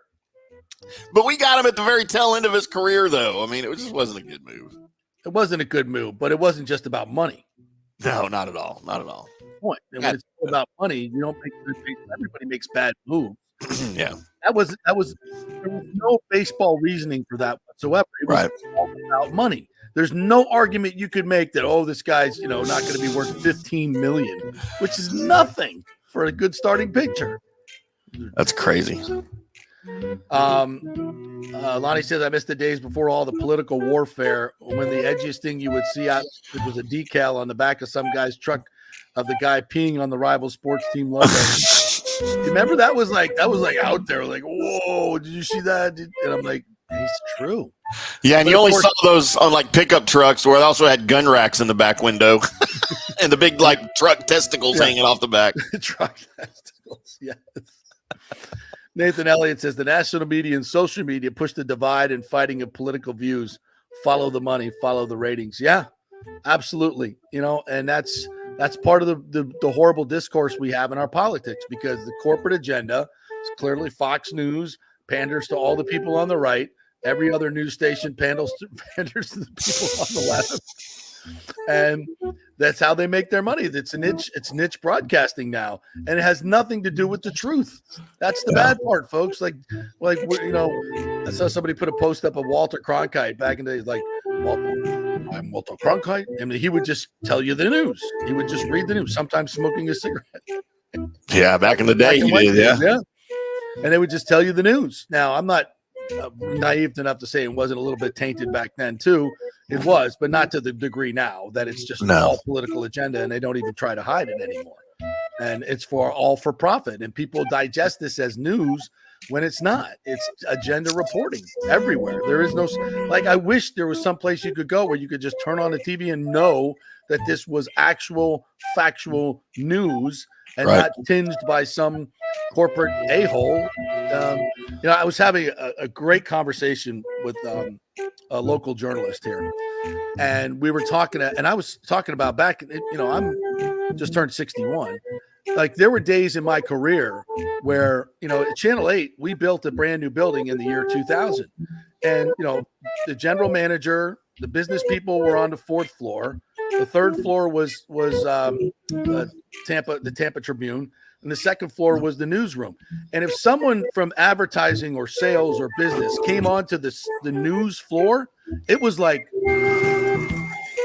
what are they doing here? Like, what are they doing? Like, why are you here? Yeah, you're not supposed to be here. Like, it was just, it wasn't like journalistic practices. You weren't supposed to be there. You weren't. And that because the news was separated, business was separated, and it was a journalistic, we didn't get pressured by the 4th floor or anywhere else. It was divided. And that's not the case anymore. Now he's like, yeah, we have salespeople running news meetings telling us, what we can and cannot say. It's crazy. Like, this is not real journalism, even at the local level. It's not real. I heard a story from a very good source that an investigative reporter was handed a list of companies that are advertisers and said, these are untouchable. You cannot investigate anything about any of these companies.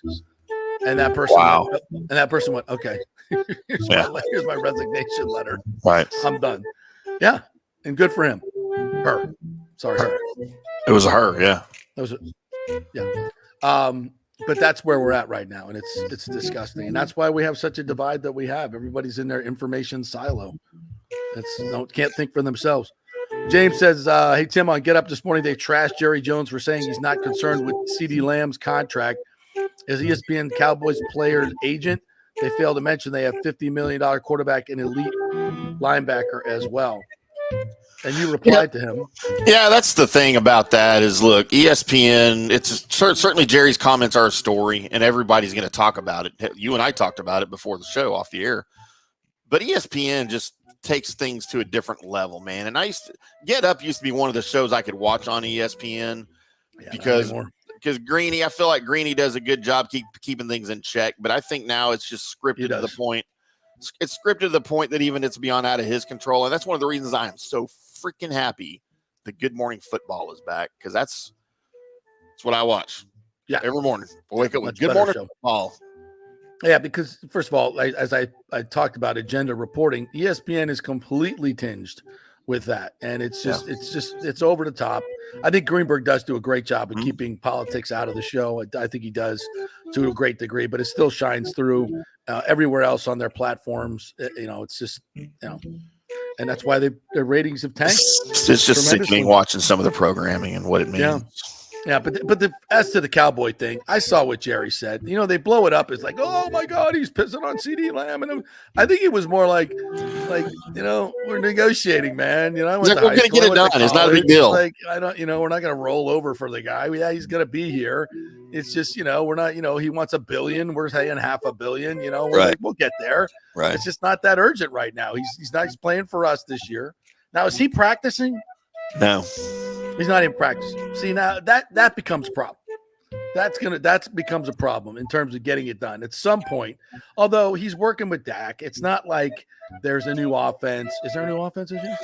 No, it's still McCarthy's offense. Yeah, it's still McCarthy's offense. So, I mean, he needs to be in there by probably in a week and a half, I would say. Yeah. You know, start getting your legs ready and get ready for the season. I mean, I would like to see him available for the last preseason game. Yes. Beyond that, if this thing's just like any team and any hold in or hold out, if it starts bleeding into the regular season, then you've got an issue, right? Yeah. And they're making a big deal about, he put LOL on his Instagram account, and then Micah Parsons retweeted it, and he's laughing at CeeDee Lamb not being urgent. It's like, you know, it's so childish. You don't know what either one of those guys meant when they posted those things. CeeDee Lamb was LOL just must have been like LOL to the rest of the world. Like, we're getting it done. You people making a big deal out of nothing. Yeah. You know, I'm not LOLing Jerry for laughing. I'm laughing at you. I'm LOLing you for thinking it's a big deal. Yeah, it's ESPN. Joke's on you. Joke's on you guys for leading your show for the 1,000th time of Dak's contract or some Cowboys question. God, well, especially when we're talking about Micah Parsons when he is 2 years away. Yes, from this. Shouldn't be in the conversation right now. Yeah. What else we got here? James says if USF wants to keep Golish, they need to pay him. We will see. Well, I think he got a little bump this year, but it is the most ridiculous thing ever. A guy has a 7-6 season, you know, and I understand it was a big difference from the year before, but it was hard to go backwards, for God's sakes, from one win. And he did a great job, but it's 1 year, for God's sakes. And people, and you have to, the agent comes knocking on Michael Kelly's door and wants, you know, rip up the contract. We need to pay him $5 million a year. Shut up. It's 1 year. But that's the way the business works. Yep. No. James happy that Leo is back. Yes. Leo does a great job with USF. We appreciate him. So we're going to have him on talking USF this year. Pike USF says, go Bulls. Thanks for watching, buddy, and commenting. Yeah, we're looking forward to that season. We're going to be all over, too. This show, We Talk USF Football. We'll be breaking down every game, previewing every game with Leo and talking about it. You guys get in here and let's talk some USF football. We love it. You need to get me a USF hat. Okay. We'll take care. I got plenty. I'll send you some. I'll send you some that are already sweated in. How's that? I mean, I won't make them worse. Well, yeah, I will make them worse too. James says Rays will have a dominant pitching staff next year, but as usual, they'll do nothing to help the offense. I agree with you. Where is the proof that they're going to go out and spend money? And that's a shame because they're going to have an elite pitching staff. I mean, just say they, you know, for shiz and giggles, just say they go. And I don't have the list of free agents in front of me, but let's just say they go out and they get 2 power hitting outfielders that cost, you know, $15 to $20 million a year, like guys that are legitimate hitters in this league. You know, the Jorge Solars of the world, and I know like, no, the guys that have had a track record of doing some stuff in the postseason, etc. You know, you go out and get 2 power hitting outfielders that can hit you 25, 30 bombs, right? I know they're not cheap, but you got $45 million payroll with this pitching staff right now. $45 million. That's it. You got $100 million you can spend before you even get close to the average payroll. $100 million. Oh, but they don't have the money, JP. Yes, they do. Yes, they do. They have billions. He's been making money off this thing forever. He put $500 million cash into another company. He's got plenty of money. Oh, but they need that for the stadium. No, they don't. They're getting naming rights that'll pay him $400 million or more over the life of the stadium. He won't pay. He got a deal on the real estate that's going to make him $600 million. Stadium's already paid for. He's not going to spend a penny on it. So don't come at me with that $700 mortgage. That's more BS. more complete BS. And I'm sure we'll print that a billion times in the paper. No, they've got the money. So you add 2 corner outfielders. So what do we spent $40 million now of the 100? Get a legitimate catcher who can play and hit over 105. And I know Rortvett's been hitting well, but he's terrible defensively. So you could add 4 or 5 good position players for $100 million and remake this team in a year with a tremendous pitching staff and be right in the hunt. Just spending money like every other team does. Pitching's the hard part in this league. They got it. Will they do it? Verbe says. No. Not to mention the good young players you got coming up. James says, keep serious. You keep Josh low and everyone else can go. I agree. I don't want to keep serious. I was trying to be nice, James. I'm over the Siri thing. James says this ownership will never spend ever. They have TBT in their pocket. It's almost as similar to the current media overlooking the coma in Chief Biden's mental acuity. Ain't that the truth? Wait a minute. He can't run for office. He's not equipped to do that anymore. But he can be the president of the United States when there's 9 wars going on? Okay. Of course. Can't drive a car. That ain't political, folks. That's just I'm scared for my safety. Stu has no one even close for naming rights. What does that mean? Nobody wants to put naming rights on the stadium? Really? Thomas, come on. You saying it won't be built? Well, I don't need naming rights to build it. No. That funding comes from somewhere else. Eventually, they'll get naming rights. Publix or somebody will step up, right? I mean, the J.P. Peterson Show Dome. Think we can dig deep in the pockets of FanStream Sports to call it the FanStream Sports? I think they will generously anoint me a urinal with my logo on it at the bottom. With your picture in it. I'll have naming rights to the urinal. Hey, if you squirt on JP, you get a free water.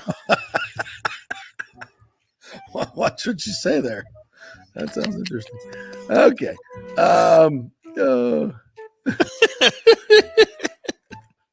All right, let's take a break. Let's take one more break, and when we come back, I want to get to one of my favorite stories in college football ever. Speaking of naming rights from FIU Stadium. Pitbull Stadium. I saw this morning. This is freaking awesome. But it's not just the naming rights. It's everything that comes with it. So funny. So good. And this is the future of your college athletics, folks. Isn't it great? It's fantastic. All right. So we'll do that and a bunch more. You guys, anything you want to put in the comments, we'll address that as well. Don't forget about the Rogers Park Golf Course, folks. They have this new Top Tracer driving range that is just freaking awesome. Get your buddies out there. $25 an hour includes balls. They get a bar right next to it. They have great food as well that you can get very reasonably priced, by the way, or get some beers and some pizzas, the whole 9. It is so cool. And then you can play St. Andrews. You can play Pebble Beach, all the great golf courses on the Top Tracer. And you're not hitting into a net. You're actually hitting into a driving range. It's super cool. It's brand new. They have these same type of places all over America now, and they're charging like $65 an hour. It's $25 an hour because it's Rogers Park, and it's awesome. So head on out there. Go to rogersparkgolf.org or .net. Google it, and get your reservation. All right? You'll love it. Back in 3. As we head into summer and hurricane season, you must make sure that your home is fully insured. Over 40% of people in Florida are not fully insured because property rates have gone up lately. Your home is worth more, so it needs to be insured. Call the great folks at Italiano Insurance, 813-877-7799 to make sure you're fully insured. And also, you might just save some money. There are new companies coming into the state all the time. In fact, we just shopped our homeowners insurance, and I'm telling you, folks, we saved over $550 because Charity, the great customer service at Italiano Insurance, did all the work and found us a better company and a cheaper company. She'll do the same for you. 813-877-7799. Do something about these high rates. Shop them around. Could save you lots of money. It's Italiano Insurance. Been doing business here locally for over 60 years. 813-877-7799. Tell them JP sent you. Discover the collection of men's jewelry that combines classic style with contemporary flair at the Gold and Diamond Source. From sophisticated watches to bold rings, find pieces that reflect your personality and stand the test of time. Each piece in their men's collection is crafted with precision and attention to detail, ensuring quality and durability. Whether it's a sleek bracelet or a striking pendant, our jewelry makes a statement. From everyday wear to special occasions, our men's jewelry is designed to complement any outfit and add a touch of sophistication. Shop versatile pieces that transition seamlessly from casual to formal. Browse our extensive range of men's jewelry, including rings, bracelets, necklaces, and cufflinks. Whether you prefer understated elegance or bold designs, they have something for every taste. Visit their knowledgeable staff to help you find that perfect piece. It's the Gold and Diamond Source, 3800 Olmerton Road, always online at thegoldendiamondsource.com.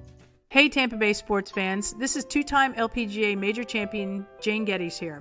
After winning the US Open and 10 other LPGA events, I wanted to try something completely different. So I came right off the top turnbuckle and landed in the crazy world of WWE. And yes, you heard that right. That's WWE. Working for the Vince McMahon as the VP of Talent Relations for the company. Now, though, I want to work for you. Everything I've done in my life, I've done with incredible passion. And now I've turned my focus to leading the best real estate team in Tampa Bay, the Geddes Gordon Group with Keller Williams in South Tampa. If you're looking for a new home, an investment property, or looking to sell your current home, we will give you major championship level service. When you choose Geddes Gordon Group, you become part of our inner circle, like family. So if you're looking for a few golf tips or a golf course view, we're going to stripe it right down the fairway. Call me at 813-485-6808 or go to gettysgordongroup.com, or again, give me a ring at 813-485-6808.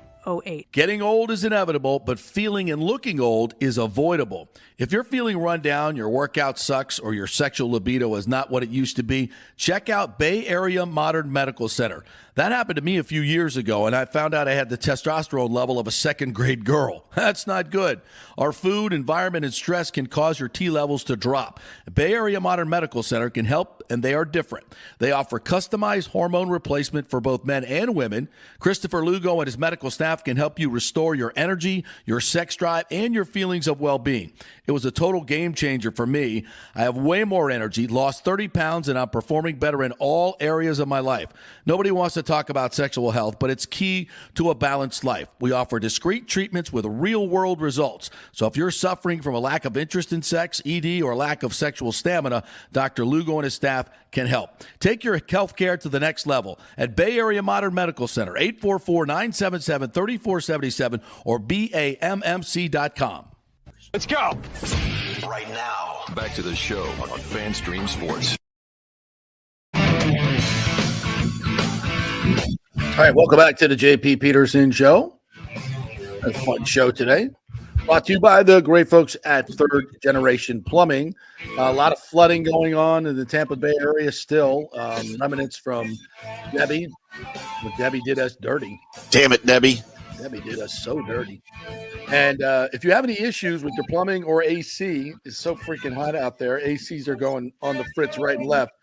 ThirdGenerationPlumbing.com. They also do AC. Been doing AC since 1995 and plumbing work. Get those honest techs out there, folks, because I didn't know this. John Rodriguez, the owner, told me this because he knows what other AC companies do. They have techs that are highly incentivized to sell new systems. So they'll talk you into a new system when all you need is your freaking drain clean. Then they take your air conditioner away, sell it as a reconditioned unit to somebody else. Happens all the time, folks. There's scammers everywhere, but not with Third Generation Plumbing and AC. They've been in business since 1995. Get an honest tech to come out there and give you an honest deal. And they have great prices on everything. They've got all the rebates of the new system. So if you need a new system, they'll give you a great price and install it, and they'll back it up too with the warranties and everything. So you just want it to be fair. You just want it to be right. And honest, and that's what they'll give you, Third Generation Plumbing and AC. So just go to their website, thirdgenerationplumbing.com, and tell them JP sent you. I'd appreciate that. I appreciate the business. So you were talking about Chichi Rodriguez. Do you remember WKRP? One of my favorite TV shows of all time. Famous scene with Johnny Fever, Les Nessman. It just came over my Twitter, and I'm gonna see if I can play this for you because it involves Chi-Chi. Chai Rodriguez. Hold on. Winner of this week's Gulf Coast Golf Classic was Chai Rodriguez. Chai finished with a 9 under par score. Chi Rodriguez. Hopefully, Mr. Rodriguez will play up. My name is Jane. I mean, he would get so mad when Johnny Fever would like correct him. I love that show so much. Lottie Anderson was in that show. Ooh, hubba. Tim Reed, who went on to bigger and better things. Yeah. Yeah. What was this? Venus Flytrap. Venus Flytrap.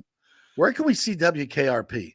I watch TV Land. They have a secondary channel called TV Land. They have all those old sitcoms on there. Yeah, and it's streaming on Netflix or somewhere because every once in a while I'll go back and I'll binge watch about 20 episodes of it, And great amazing. Sitcoms of the 70s and 80s for 100, Alex. I would crush that. I would crush that category. That stupid show is what made me want to get into radio, believe it or not. That dumb show. And I was a little kid. I thought it was like a real radio station in Cincinnati, right? Like I remember thinking, I want to go to Cincinnati so I can listen to WKRP. WKRP in Cincinnati. Oh man, that was awesome. And here's some trivia. So and you remember who was the boss? Mr. Carlson? Mr. Carlson, yeah. It's Gordon Jump. Gordon Jump. And then his mom owned the station. Remember the old lady? Yes. She was the station owner. That's how things were back then in radio, man. You didn't have these freaking corporate entities owning a bunch of radio stations. God. That was the worst. That was the worst when Bain Capital came in and bought up all the local radio stations. It was the end of local radio. Remember how we used to have all these local morning shows, guys and girls? Yeah. Remember? We had all these local personalities that would make a lot of money too, by the way. Yeah. That was the they killer. drove ratings. Yeah, it drove ratings because people guess what? I still think you could do it today. Like local wins. People don't want to hear about all the national stuff. No. If you're, I mean, even with sports radio in most other markets, the local shows do way better than the national shows. Way better. Yep. Yeah, because people and we had we had competing radio shows and radio wars, but then when the company bought it up, they syndicated everything. Yeah, because it was cheaper. Yep. And they made more money. And the death of local radio. That's when FM radio died pretty much. Yeah. Yeah. WKRP in Cincinnati. Absolutely. So the end credit song to that, I forgot who wrote it. But if you remember what it was, here's a piece of trivia. So back in the day, artists would write songs that didn't have lyrics and they just mouth weird words to the lyrics right before they wrote the lyrics to try to sell the song. That song doesn't have actual lyrics. He's just speaking gibberish in the song. There's no words to it because the producers liked it so much. They liked the way it sounded. They're like, no, don't put words to it. Just sing it just like that. And that's what they use for every closing segment of that show. That's right. I remember that now. Yes, absolutely. All right, so before we go, Pitbull Stadium, Mr. Worldwide, Mr. 305, is now have his own stadium, FIU. Dale, as they say, Miami-based rapper Pitbull from Palm Beach Post signed a first-of-its-kind deal with the Florida International University for the naming rights of his stadium. So Pitbull Stadium for the next 5 years, the first sports venue in the world named after a musical artist. Acknowledged that he didn't attend FIU, nor did he graduate from high school, but he has ties to the school through people that I love dearly. All right. So like there's all kinds of stuff. So he pays $1.2 million per year, gets naming rights to the stadium through 2028. Seems cheap. I think so too. His Volley 305 vodka will be the preferred brand sold at the stadium. All right, kids, belly up. Pitbull will get used to the stadium 10 days per year. Wow. Yeah, so he doesn't have to pay for the stadium for a concert. Pitbull gets 2 reserved suites for each home game. Oh, I want to party there. Hell yeah. Pitbull gets the title of official entrepreneur of FIU athletics. And he will write an anthem for FIU. Oh, God. What kind of booty shaking thing is that going to be? Talk about twerking. I love it. How about that? I can name one Pitbull song. Timber. Yeah. Kesha. Oh God, there's so many. I dated a girl who was a huge Pitbull fan, and it I just don't. I don't listen ill. to It rap. made me ill. I couldn't stand it after that. It's like disgusting. Could not do that. I've broken up with girls for worse things. Yeah, like than the music they listen to. Brutal, absolutely brutal. All right, anything else we missed today? Anything? I was going to get into the Jim Harbaugh response. He talked about his show cause thing. It's just so freaking ridiculous. But he keeps saying he's not going to talk about it anymore, but he probably will. He probably will. All right. Okay, everybody have a great weekend. Bucks and Bengals tomorrow night. Peter and I will probably be doing a post-game show, so jump on this network. Check out our socials. We'll be doing little post-game reacts to the Bucks and the Bengals. Of course, we'll be back on Monday with a full reaction and sound from all of the happenings, and let's hope nobody gets hurt. And we'll see the quarterback battle for the backup quarterback and all that good stuff. Thank you all for joining us. Appreciate you all. Don't forget to like and subscribe on our YouTube channels, JP Peterson and FanStream Sports. Also, my Twitter, my new Twitter, at the JP Peterson Show if you're not following that. And the first 5 that subscribe on our YouTube and Twitter will get a free pizza from West Shore Pizza. So jump on there. Unless you live in Dallas. Unless you live in Dallas. Jump on there. Have a great weekend.